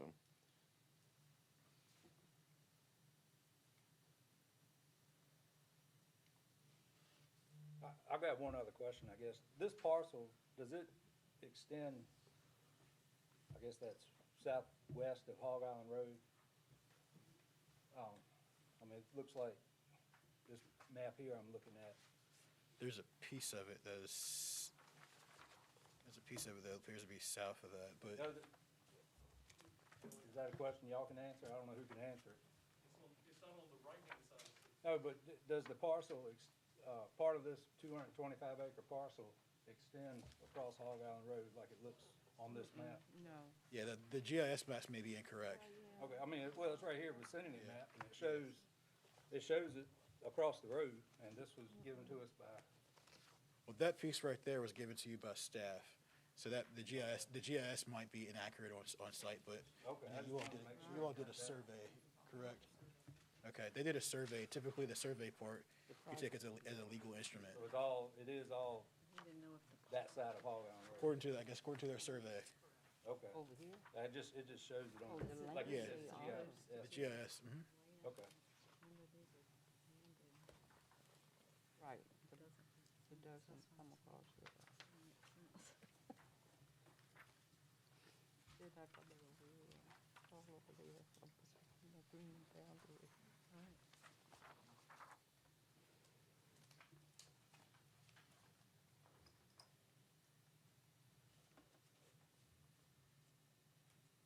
Right. once again, I need a guidance here of what we're gonna approve, deny, or defer, and it's kinda like the applicant wants us to approve or deny it. Mr. Chairman, based upon the conversation about the comprehensive plan and this project not being aligning with the comprehensive plan, I'm recommending denial of comprehensive plan amendment number 2022-01. Second that motion. Motion's been made that we deny the comprehensive plan map amendment 2022-01, and second, and the reasoning that it doesn't, this is what I'm gonna ask you to align with our comprehensive plan and the solar ordinance. I'd ask for a roll call. Okay, Mr. Lunsford, Yes. Mr. Whitten, Yes. Mr. Barat, Yes. Ms. Jenkins, Yes. Mr. Coggin, Yes. Ms. Cheek, Yes. Mr. Newby, Yes. Mr. Stewart, Yes. Ms. Little, Yes. Mr. Behrman, Yes. okay. The next item is rezoning application 2022-01. And this is the applicant, Sarah Solar, seeks to rezone the 225.76 acres from agriculture rural AR to general district M1 to permit a solar utilities use. The project consists of one parcel, which is zoned AR, Agricultural Rural District, and will be located south of Bacon's Castle Trail, north of Hog Island Road, and east of Colonial Trail East.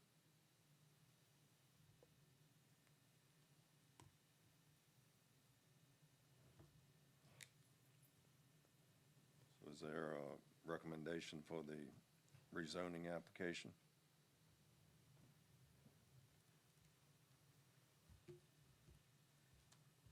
I make a motion, we recommend to the Board of Supervisors denying the rezoning application.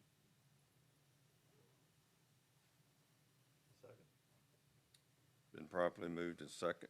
A motion has been made to deny the rezoning application. It's been properly moved and second. Roll call. Okay, Mr. Behrman, Yes. Mr. Lunsford, Yes. Ms. Jenkins, Yes. Ms. Little, I'm going to abstain. Abstain. Mr. Barat, Yes. Mr. Whitten, Yes. Mr. Coggin, Yes. Ms. Cheek, Yes. Mr. Newby, Yes. Mr. Stewart. Yes. The next thing on the agenda is the conditional use permit, 2022-01. Applicant Sarah Solar Center LLC seeks a conditional use permit for a solar generation facility in Surrey County. The project consists of one parcel, which is zoned AR, Agricultural Rural District, and will be located south of Bacon's Castle Trail, north of Hog Island Road, and east of Colonial Trail, East 10.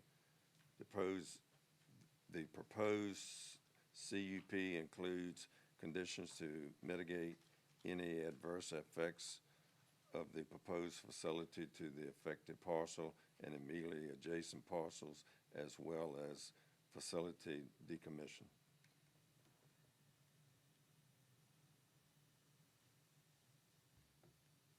I would ask for a motion to approve or deny. Mr. Chairman, I make a motion that the conditional use permit number 2022-01 be referred to the Board of Supervisors as a denial.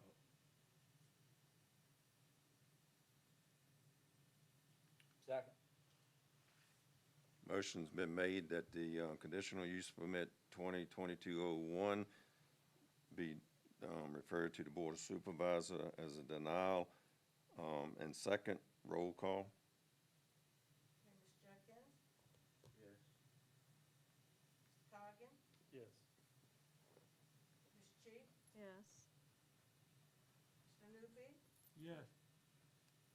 Mr. Stewart, Yes. Mr. Brock, Yes. Ms. Little, Abstain. Mr. Wooten, Yes. Ms. Berriman, Yes. Mr. Lunsford. Yes. And the next thing is D, substantially in accordance determination, and they had asked that we defer that. Correct? Yes, sir. So is there a recommendation to defer the, Mr. Chairman, I move that we defer this substantially in accord determination. Second.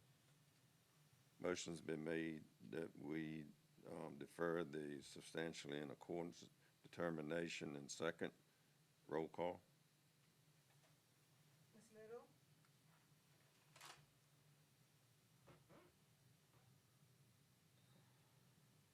Abstain.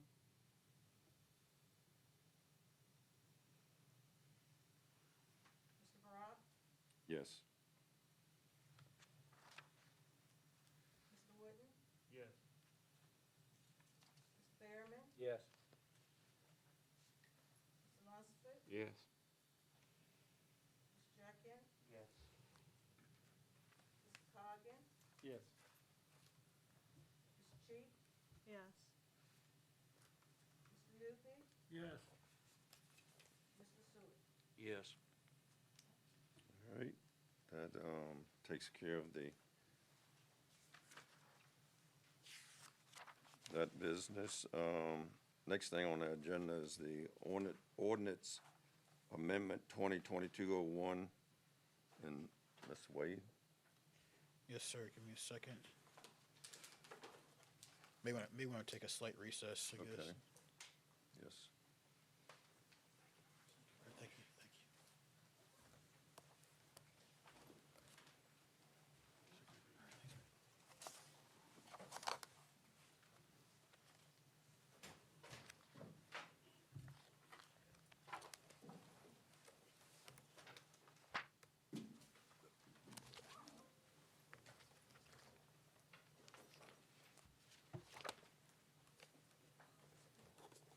All right, Jamie, take care of that.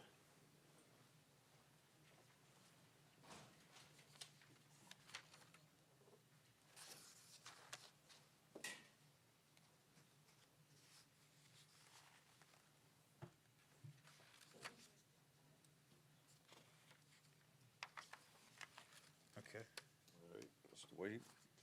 Yes, sir. Before you tonight, we do have an ordinance amendment for the floodplain district as required by FEMA after we received a final flood determination from FEMA from the flood insurance study and a flood insurance rate map, which will become effective on April 6, 2022. We have reviewed the attached ordinance amendment with Virginia Department of Conservation and Recreation, as well as our County Attorney Danielle Powell. What you see at this time are the amendments to those red lines and strikeouts and additions are a result of what the model ordinance for the state, as well as with FEMA. So at this time, I recommend approval of the ordinance, and if you all have any questions, I'm here to answer any questions. Ms. Powell is also here. If you have any questions regarding any of the anything that we reviewed. Okay, the one question I have is, most of these comments in red, is, state requirements, is the changes? Yes, the comments in there are state requirements. So that the state actually has a model ordinance, and then we have to abide by, FEMA actually has a set of guidelines that every locality has to follow. Well, the state actually helps prepare us for that by presenting a model ordinance, which is easier for us to kind of sort through than to write our own ordinance. So we do have our own ordinance. However, by making sure that we stay in line with the state model, it is easier for us to kind of see what items we need to change. So the items that you see here are the items that were required to be changed. Any other questions for this? If not, I'll entertain a motion to, I try to keep them. I'm sorry. You have to do a public hearing. Because I get that too. All right, open it up for a public hearing. Got no public. No public. I'll close the public hearing. Any other questions, comments? If not, hearing none, I'll ask for a commission's recommendation. Mr. Chairman, I move that we approve Ordinance Amendment number 2022-01.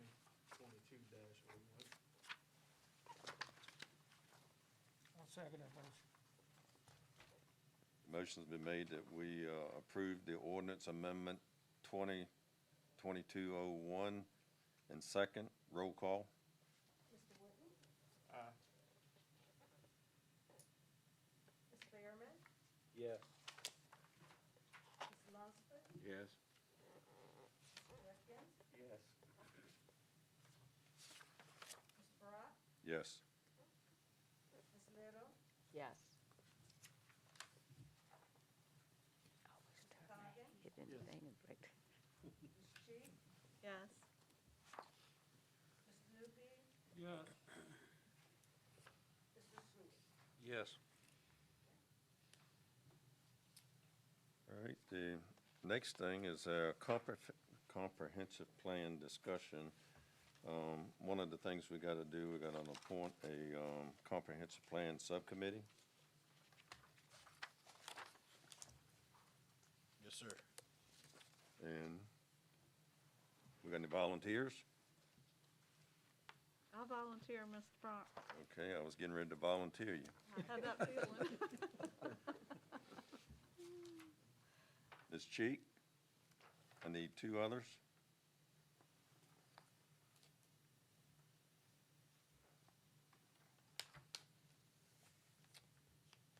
Hello, Mr. Coggin. I was gonna let somebody more experienced. It's, you throw it in the fire. That's right. Is that how you get it? Yeah. Mr. Newby? He said yeah. Okay. Very good, Mr. Newby. And what's initiation of the comprehensive plan relative to green energy projects? So you all have a letter in your packet tonight. I got a letter that Ms. Cheek wrote me concerning, I asked her to, after we had a conversation about that, and we've noticed at several planning commission meetings, there were conversations that we've had in the public about what we should be doing, and we kind of see tonight too, where the comprehensive plan is, and we get questions in the community about where a comprehensive plan should be. And there's just a lot of questions out in the community of what is supposed to be in a comprehensive plan. There's a lot of, differing views from our planning commissions, from staff, from everybody of what is the right thing to how to view these projects ongoing. So if anything, needs to be some clarity. So presenting clarity in the public eye and being transparent, it appears as though we need to look at doing a comprehensive plan amendment relative to green energy. We're getting other projects besides just solar. We've gotten gas projects going off of bio waste. Another project's going to come. You heard recently something about when the part where I think some of the things that happened in Texas where you had these ice storms or whatever. Well, they didn't have battery storage. Some of the things that are going on right now. some of these solar projects, they have battery storage as a component to their operation, but there are other projects out there that battery storage is the project. We don't have any way of addressing those things. So at some point here, and I know, Mashiki, we talked about solar, but there's other projects out there going on out there that we, how do we address those? At some point, we just say up there, if we have a new project, I'm just putting out ideas and thoughts here, that if we haven't addressed it, we need to present a siting policy. How do we make sure that we address it before we actually get in from the public body? So we actually put forth a policy to how to address it, put that before the full planning commission, and then hopefully have a adopted policy by the board so that we all consider that policy. I'm just putting, like I said, putting thoughts out there, how we do that. I think that we need to have a comprehensive plan that actually shows us how we should do that. But those are some thoughts that I have from staff, and I think, having collective minds to put our minds together to develop a plan with the planning commission and the board, kind of helping guide that process along. And with our new subcommittee of the planning commission, subcommittee, we can start having these conversations probably a lot more frequent than the time we meet in the planning commission meetings. So typically the subcommittees, they meet more often than the planning commission, and they'll be able to update, provide some recommendations and start discussion and get some feedback from the planning commission. It's the larger body of the planning commission. So that's where we were with that one. So I was looking for some type of motion tonight to actually initiate a comprehensive plan relative to green energy. That's kind of have something, I guess, more official, concrete to say, as a body of the planning commission, you believe that's something we should look at and do. I do have a consultant lined up, but just, kind of that we have, that's our land use consultant that we have that would be able to help us prepare that. But I would need something official from you all to say we should do it, we should go. But any kind of comments you all have?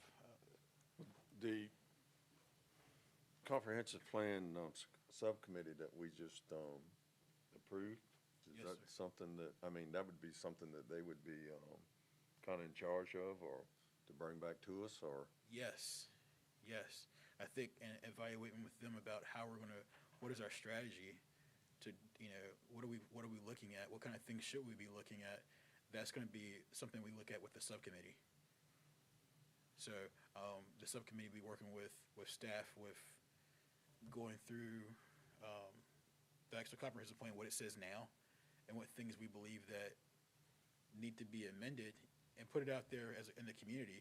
Obviously, you don't have 5 people making decisions on it. You have more people part of that whole process, but guiding it, what things we should actually take a look at and put it out for the public to make comments on.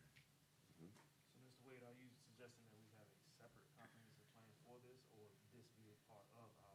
This would be a part of the comprehensive plan. It'd be put inside the comprehensive plan, possibly amend what we have in place for the solar, amend it to address green energy projects. So say, or is it just gonna be green energy? I mean, what's gonna be the definition of green energy versus some other energy project that comes? Maybe it's just energy projects. That's- So, and I think you bring up some good points there of, do you limit yourself to just green energy?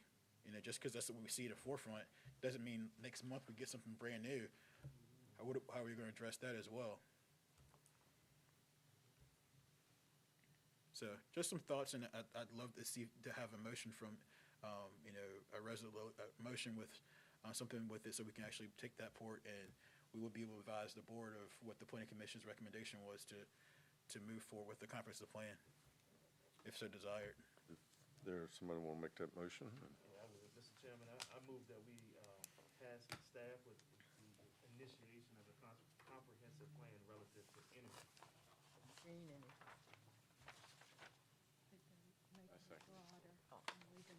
Motion's been made that we initiation a comprehensive plan relative to energy projects. This has been second. Roll call. Mr. Merriman? Yes. Mr. Lostford? Yes. Ms. Jackie? Yes. Mr.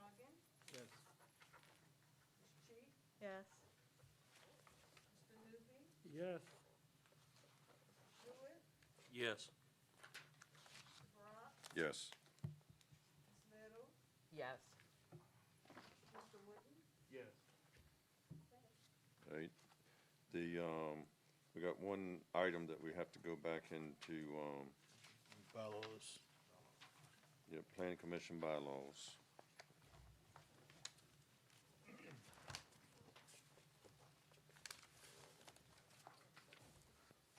And my comment on this is gonna be, this is, what the bylaws committee, So I just want to reiterate, the bylaws committee had a lot to do with the presentation of this.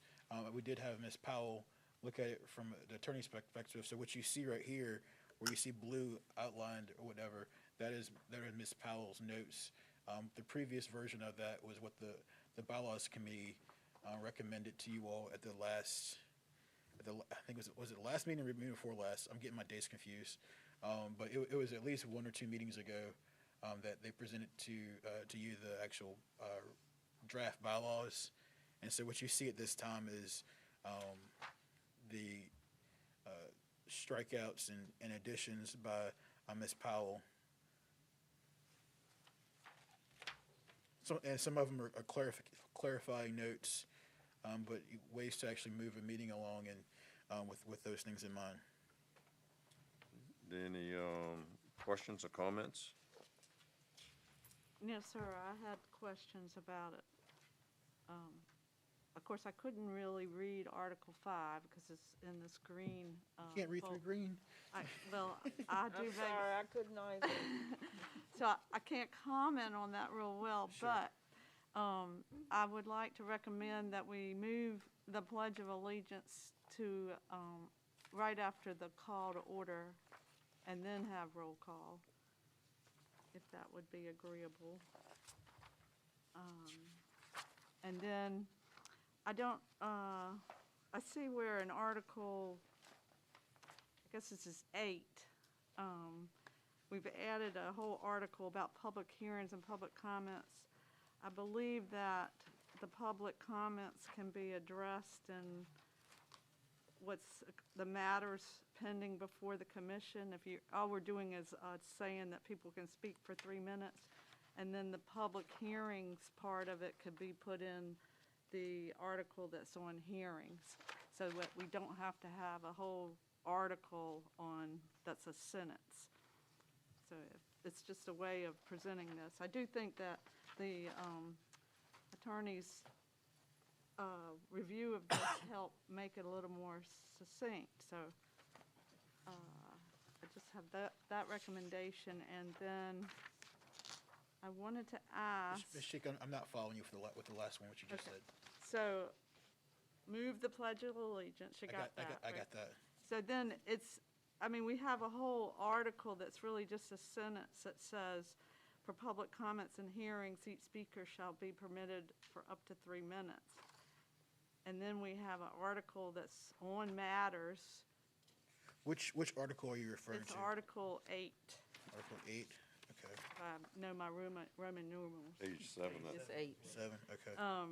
So I believe that you could just have public comments will be permitted under the matters pending before the commission. That's Article 9. And then you see you have an Article 11 that's called hearings. So it's just a matter of where you're bookkeeping this information. It seemed odd to have like this article that just calls out about public comments and hearings that people can speak for 3 minutes. And maybe the attorney can say why she put that in its own article, and that would help with my suggestion. Typically, it does have its own section, but it doesn't have to if the commission wants to remove that section and add a different section. So it's just a flow of the document. It makes sense to put that type of, the hearing stuff in the hearing article and the public comments in the matters before the commission. My recommendation. And then my question on, are we okay to move on, Horace? Yeah, I just want to know where you want to move it to. Article 12, this part about this where it talks about the medical condition or disability need not be defined, or of family members. So what we're saying then, what are we saying in this number 1 about a member of the commission must notify the chairman is unable to attend?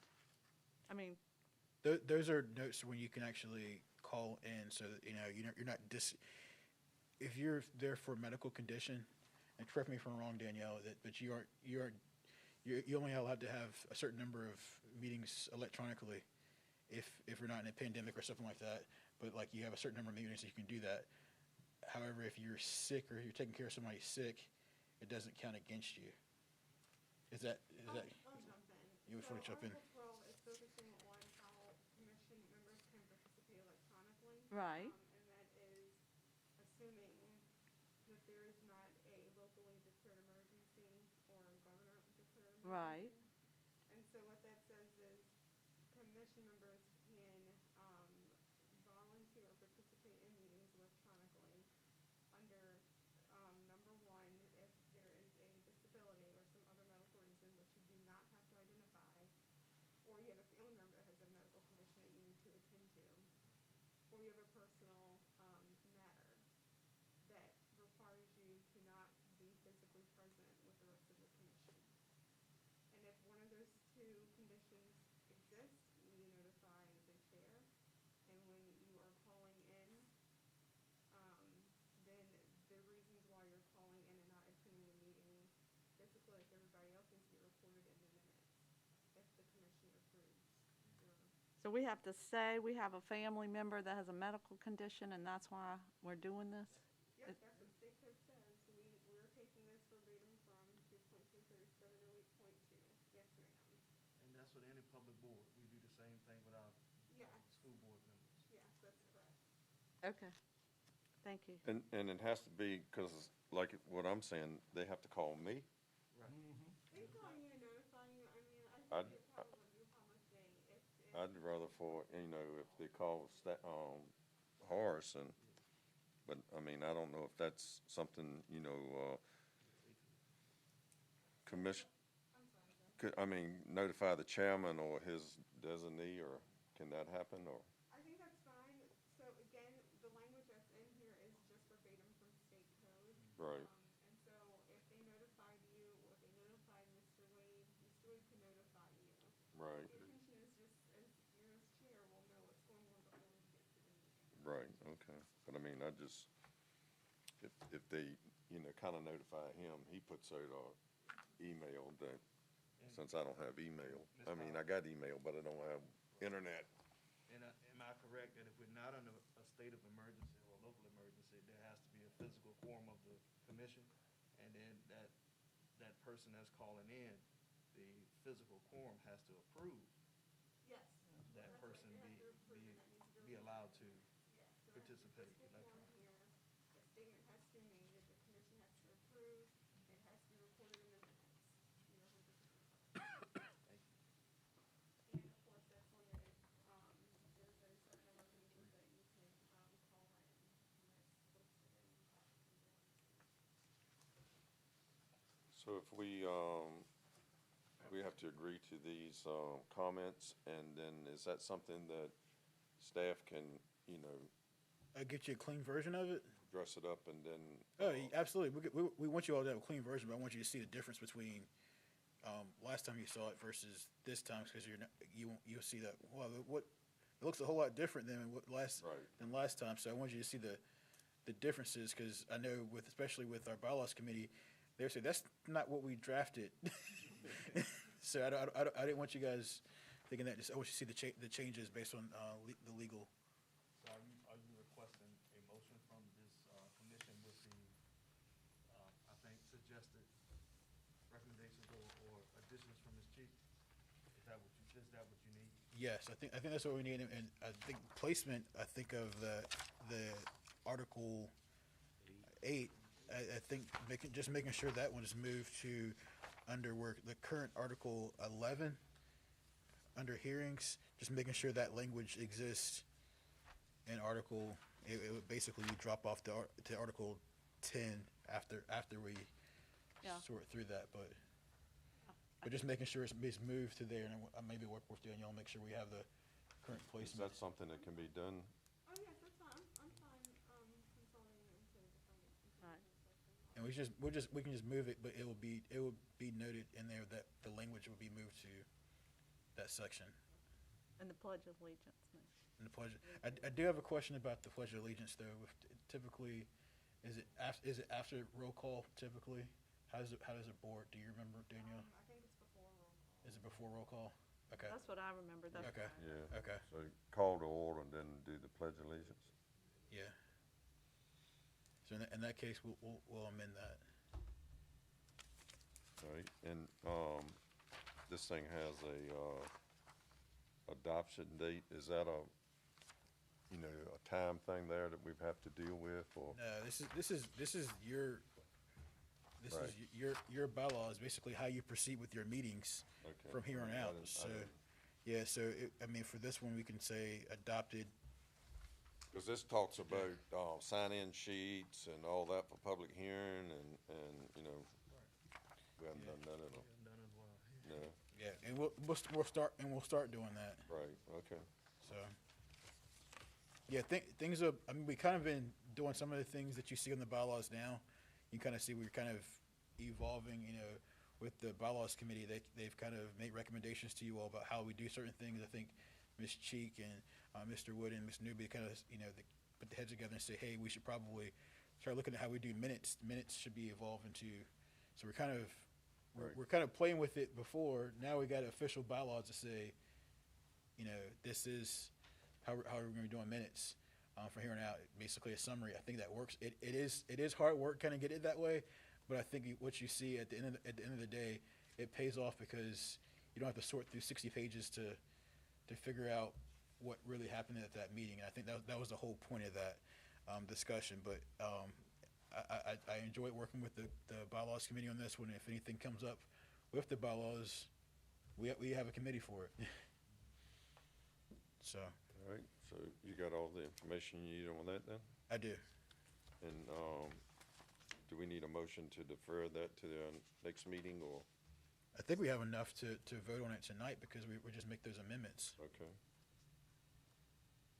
Mr. Chairman, I move that we, adopt the bylaws with the updated amendments to the Pledge of Allegiance and the public meeting. Second that motion. all right, it's been properly moved and second that the planning commission bylaws be amended with the noted, notifications or updates. Roll call? Mr. Brock, Yes. Ms. Little, Yes. Mr. Wooden, Yes. Mr. Behrman, Yes. Mr. Lunsford, Yes. Ms. Jenkins, Yes. Mr. Colligan, Yes. Ms. Cheek, Yes. Mr. Newby, Yes. Mr. Sewell. Yes. The next thing is, there's no public comments. Committee updates? So one of the committees that we met with last was the zoning committee. Did anyone from the zoning committee want to speak about, I think we talked about agritourism. Would you want to speak about that? Well, I was there, Steve was there, and Mr. Lunsford was there, right? And, so I think Mr. Wade was asked for us to look at whether to look at the Isle of Wight agritourism. And, I think as far as a group, we looked at it, Sarah, the young woman that works with them, had done a lot of research and presented it to us. But the question still kind of stood out was, do we, Surrey, need an agritourism ordinance? We have rules from the state that are pretty good, and so we left the meeting, I think, Horace, with, you had some next steps, and maybe you want to describe that. I spoke with, I think the next step I spoke with Mr. Drury, and one of the things I got from Mr. Drury was One of the things I'm knowledgeable about is that Olive White's ordinance comes from Dinwiddie, and Dinwiddie's ordinance was drafted by Mr. Drury while he was county attorney for Dinwiddie. And so basically Dinwiddie's ordinance was, what I was shared with them was Dinwiddie's ordinance came about because there were some concerns in the community. And so right now, I don't know what kind of concerns we have in the immediate community. There was some issues up front that needed to be addressed in Dinwiddie. At this time, I don't know that we have any issues per se, but next steps that we have in mind here is talking with the business community, those people who are in agritourism, and getting their comments on record and talking about them with those things. But one of the things from staff, as we've looked at, I can have Sarah come up here. She's kind of been working with us. She's kind of the project manager for agritourism, but we met with our safety, our sheriff, emergency management, as well as our building official. We did come up with some concerns, and Sheriff, you want to kind of chime in on some of those things that we had discussions about? Well, I think right now kind of what we're looking at more than anything is adding on use types. When you look under Surrey County's code in section 2-202, the use type descriptions are very limited. There's not really anything that discusses like having a distillery or a brewery. It's very, it just says like wineries. And I think that's some of the concerns that people have that want to put in these agritourism businesses is it's a lack of description and wording. So now we're kind of thinking maybe just adding on to something that's already there. Is there anything? Yeah, I just echo what Sarah just mentioned is that we just see a lack of, I think there's the other part about events. So that, type of events for safety for events. So those kind of things I think we don't have. I think some of the things are lessening it up for, I think there's a number, a cap for, or a special, or a number of events you can have per year is capped at three events per year. And so that's seen as a hindrance to some people that want to have events on their farms or that otherwise, you're coming before this body for each time you want to go above three. And for some of these places that can be a hindrance to them even coming to Surrey or open up a business here because they're wondering if it's going to be approved, or two, having to spend 3 to 5 months going through a process. So some of these ordinances that are out of place right now with agritourism, I think some of them are 20 to 30 something events a year or something like that. So it's either Dinwiddie allots 12 events a year or 36. It's either Dinwiddie or Isle of Wight. I don't have my chart in front of me, so I can't exactly recall which one is which. But Dinwiddie, their cap is at 300 people before having to go. Having a conditional use permit. Mm-hmm. Can you give an example of an event that you're talking about? Let's just say you're at a winery and you have a wine festival. You want to do one. Let's say you want to do one each quarter. Our ordinance right now says you got to come to this body to do that. Well, and so that's one of the things that we uncovered for Mr. Wade, and I don't think we got clarification on that because supposedly the county's ordinances can't conflict with the state, and I think you were going to talk to the attorney about that. And that if you have an agritourism event, this county ordinance may not apply, and we need to get some direction on that, I believe.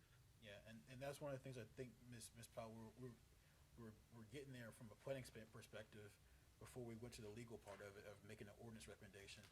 So I did have a conversation with Ms. Powell before about us going through, because the board had a directive for us to look at an agritourism ordinance. Mm-hmm. So that's what we did. We did evaluate that. I think it would be right for us to look at the community, look at the state code, look at our current ordinance.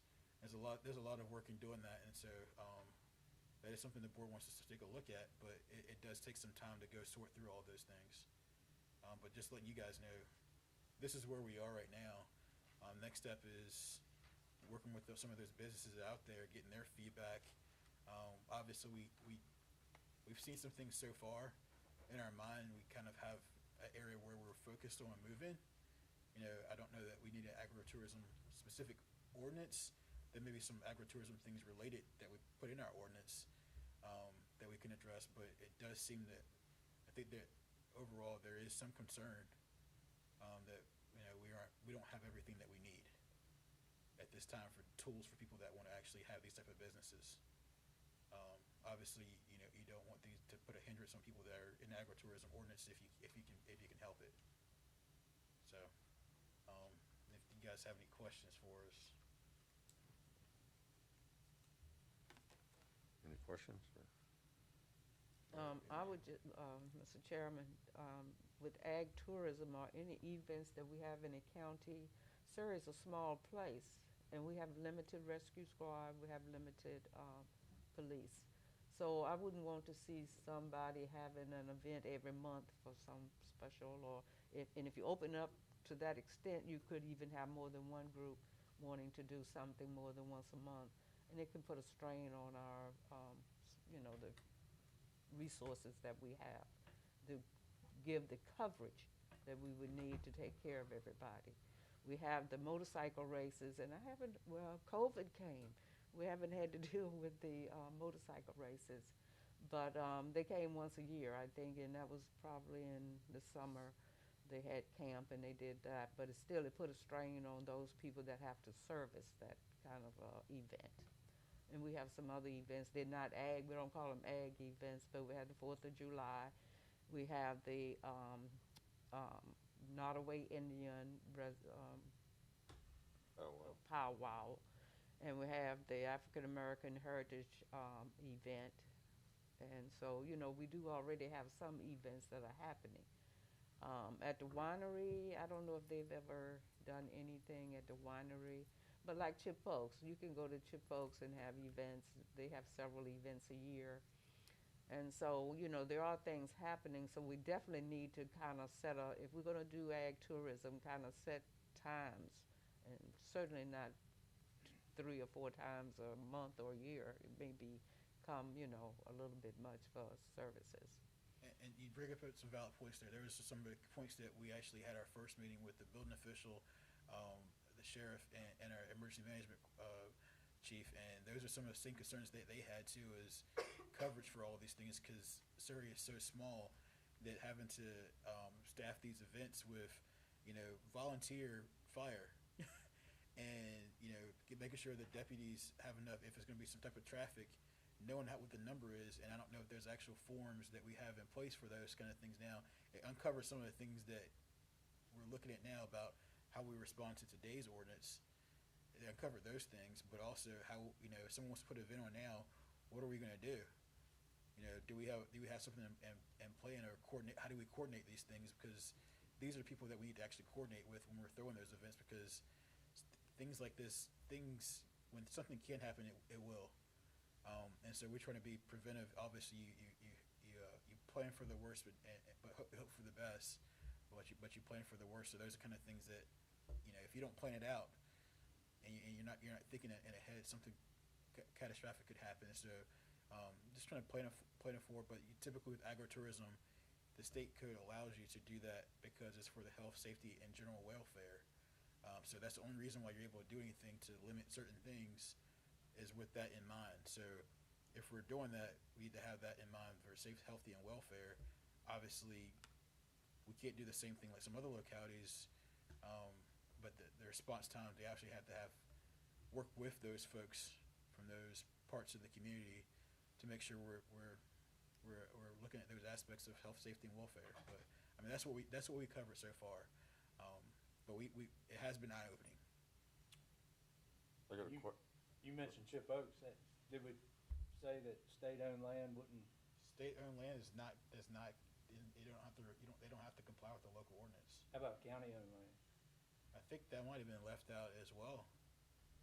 I think you typically have a contract with the, I think that's left out as well. It Does that have, is. so the powwow that doesn't get any kind of permits or anything, does it? They do. They might get a They do. permit, but they don't have to, Well, they don't get a conditional use permit. they don't have to get a conditional use permit. Right. I didn't think I remember that. Special event.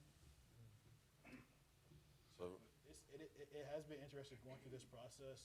I think just having the discussion with our subcommittee, as well as those people in our public safety, has just opened up some things to talk about that we otherwise, as staff, we would not have gotten there. So I thank you all for helping us get there. You know, and hopefully we get some more input on the kind of, you know, it helps us move us along. So I think at this time, we're probably, I think the board may want to have a work session at some point before, you know, next step. So we're gonna come back with a report from you, and then come back to the report at some point. If the board wants to have a work session, we'll do that with the board as well. I got one, I don't know where it falls at, I'll probably get some thrown at me, but, the bicycle events that we have in the county, is there, I mean, what would that come under, other than, you know, I guess they go to, if they, need the, police to, or the deputies to, you know, to police the road when they're crossing an intersection or something, nobody else would ever know about that unless they got a, you know. And I think But does that come, but I'm asking, would that come under, that probably wouldn't come under the agri. That typically doesn't come under agritourism. Well, It typically doesn't come under agritourism. right, so. Yeah, that But I mean, it's, can be a large event. It ain't, you know, some of them have come and there's been 1,500 people. Yeah. So, and Yeah, so we're actually evaluating too when you actually have to have a special event permit. One, you know, and how long in advance you should be giving that to our department. Typically, our department should get it, and then we disperse out to the public safety departments for review and comment. Typically, we've evaluated a couple of those places. I think we agreed upon probably having about approximately 4 weeks review time before any type of event is probably a good enough time for these events. And I think the large part of that was due to the fact that most of these places that have these large events, they know about their events a lot longer than 4 weeks anyway. So Right. Typically 4 weeks, they've already done all the planning for it already anyway. Just have enough time for people to chime in, and if there's something or somebody's responding to it for a fire EMS, they have a chance to figure out whatever it is, or the fact that they might be needed. You know, they can schedule that time and like, okay, I'm going to be here for this volunteer situation, so that I might not take a vacation that time. So you know you're available for that event. So it's another way to pre-plan and work with the all the locality. We, you know, and Surrey doesn't have all these paid fire EMS folks like you may have in some of the other like larger metropolitan areas. So you know you need to focus and get it right. right. Well, I mean, it's easy enough for them to bring or have their own EMS, but not fire. I mean, they could. Yeah, some people have contracted out.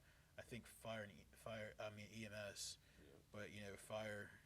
You know, I think I've heard some of the things that, yeah, how you respond to that is very different for each situation. All right. I think the next thing on the agenda then is the PC Secretary of Communications. I don't know if I need to add any more else to this one, but I thank you all for working with me. You know, hopefully, you know, we get their agenda locked down. We working through getting the minutes straight.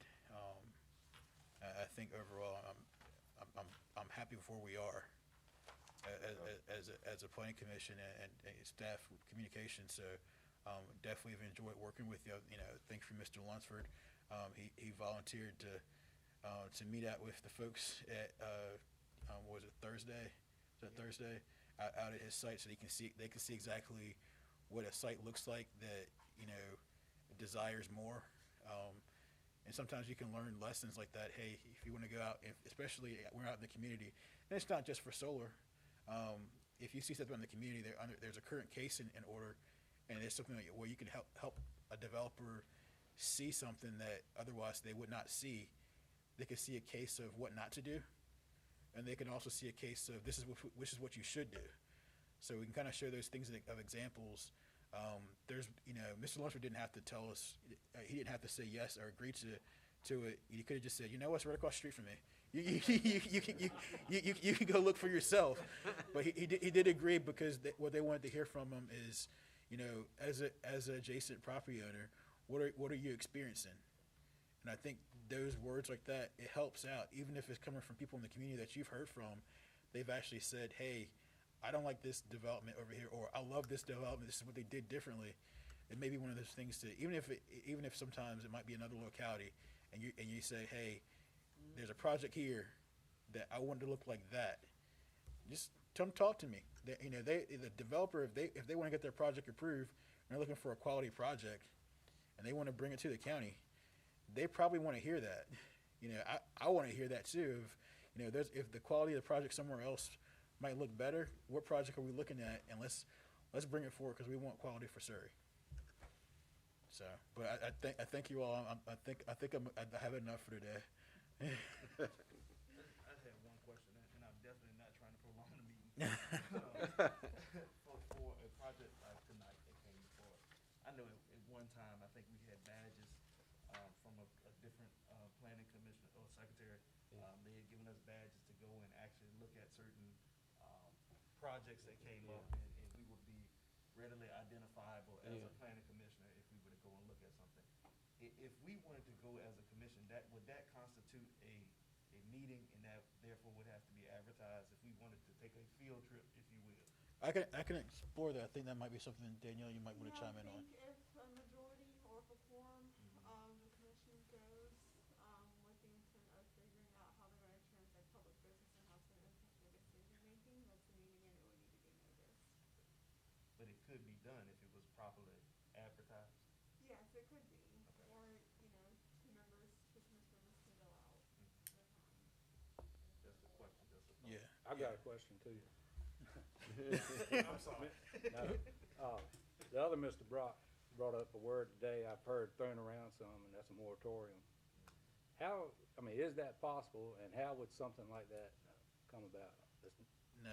That's just people talking. I've already when you hear explored that with the attorney's office. I think do you want to chime in on this one? Sure. The short answer is no. There's no authority to have a moratorium. I know that there are people reference other localities imposing these type of moratoriums, and there are legal challenges. We're a Delaware state, which means we can only do what the state code allows us to do, and the state code does not allow for moratoriums. Okay. So that's the quick and dirty answer for you. But if you need No, that's great. You hear it thrown around. I've heard it talked about in North Carolina for a couple of years. And it may be applied. Okay. Has different laws. I don't know. Yeah, I think they're home rule state. I think they're home rule, I believe. But yeah, that makes a difference too. Okay, that answer. Well, no, we had talked about last week too, excuse me, about letting some get up and get running to kind of see how it's going to work out before we make decisions. And I've talked to someone off the record, the big one in front of Mr. Lunsford, they just bought, they just zoned last year 600 acres across Route 10. But I was told from someone who works at the solar farm that they've already met the megawatts, that farm is exceeding their expectations. So who monitors that to keep them from, if they don't need to go across, if they're at 250,000 megawatts? Can't remember. 350 megawatts is what they. But I mean, does the state corporation commission monitor how much they can put out? Because we're certainly, nobody from Surrey County is going to go down there and say, let me read your meter, how much juice you got? Right. You know what I'm saying? But Yeah. There's got to be something where we can we got to get a baseline. We don't know what we're doing. To know how to monitor it yet. Yeah. Does that make sense? No, I understand what you're saying. There is, I believe, the state corporation. They do the taxation part of it, and there's a report that comes out. So there are some ways to actually know exactly what the output of it is.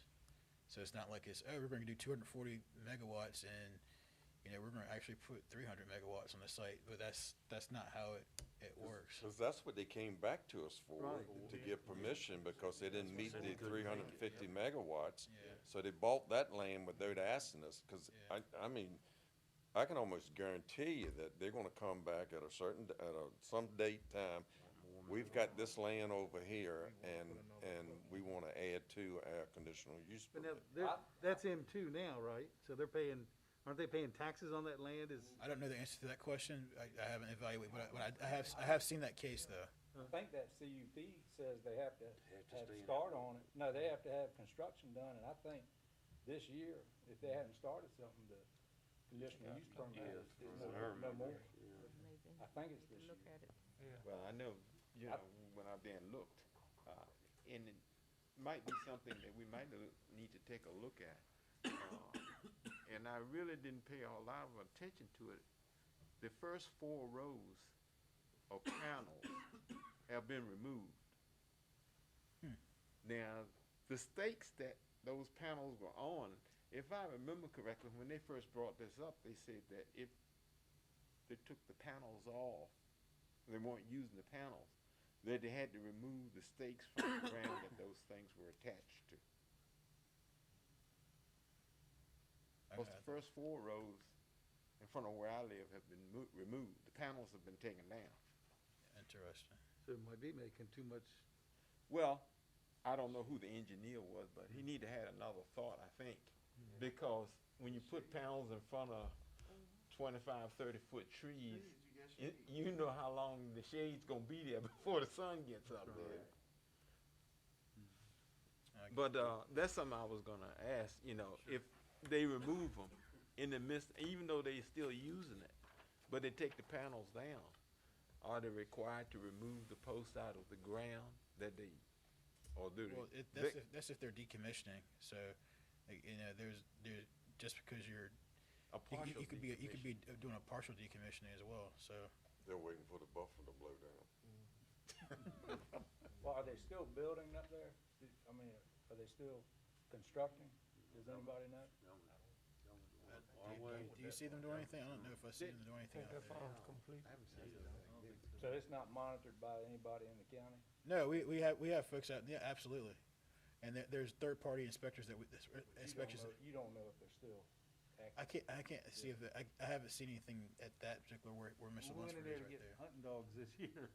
They weren't doing anything. Yeah. Cause the dogs. So still you don't get see in. any traffic on the road? No, they're. You just do. The dogs. Oh, are- Coming in from Beaver, there's Burrsville Bottom, Yeah, they're they're there at the gate, building right out they there. can to get 'em.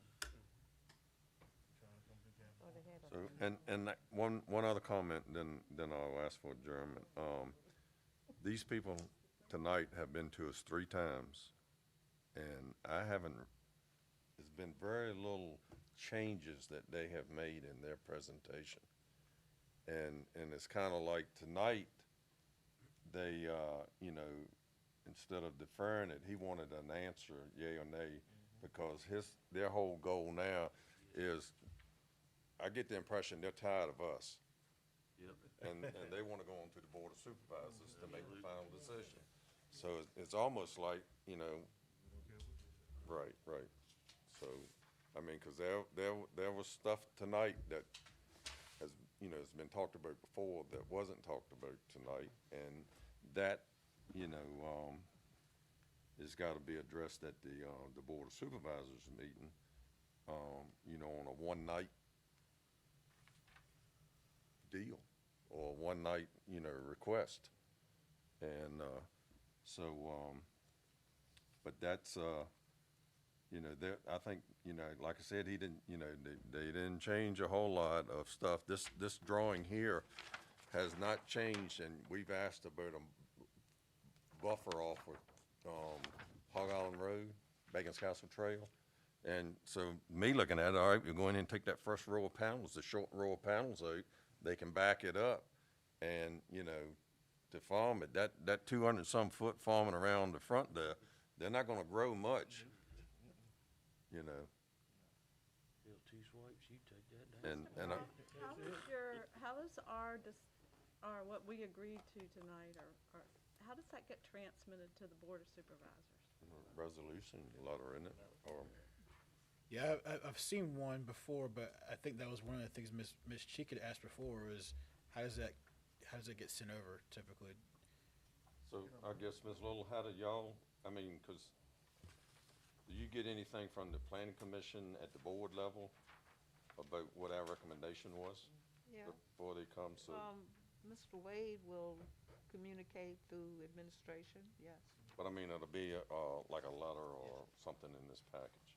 I don't know if if they generally send a letter, but the minutes are produced, and so it's in the minutes. So I mean, it's something that the board can Yes. review, you know, Yeah. when they get their package, I guess, or Right. whatever. Okay, so our minutes that gave, like, our discussion and tonight, then your board. It's probably just the motion and the, you know, and the denial I know for in the each one goes to them, doesn't it? I know No? in the past it has been a formal letter that was drafted and signed and sent over to the Board of Supervisors. So that's how it has been in the past. I think that's an appropriate way to do it. Like I said, I've seen one of those before, but I can't find it anymore for some reason.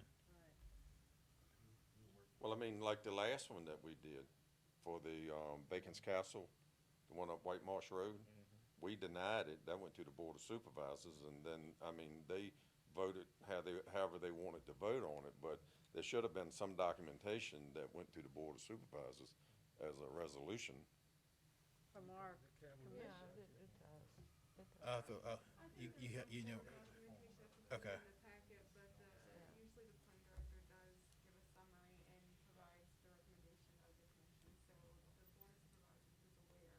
That's what it goes to the, Right. only thing we have is a recommendation going to the board is all it is. Any other questions? If not, I'll, ask for adjournment to our next meeting, which is They've been to our listed. I said they've been and presented it at our meeting. Make a motion, we They'll be back again. We don't need a roll, all in favor by saying, All in favor, aye. aye. Aye. I don't think nobody wants to oppose that.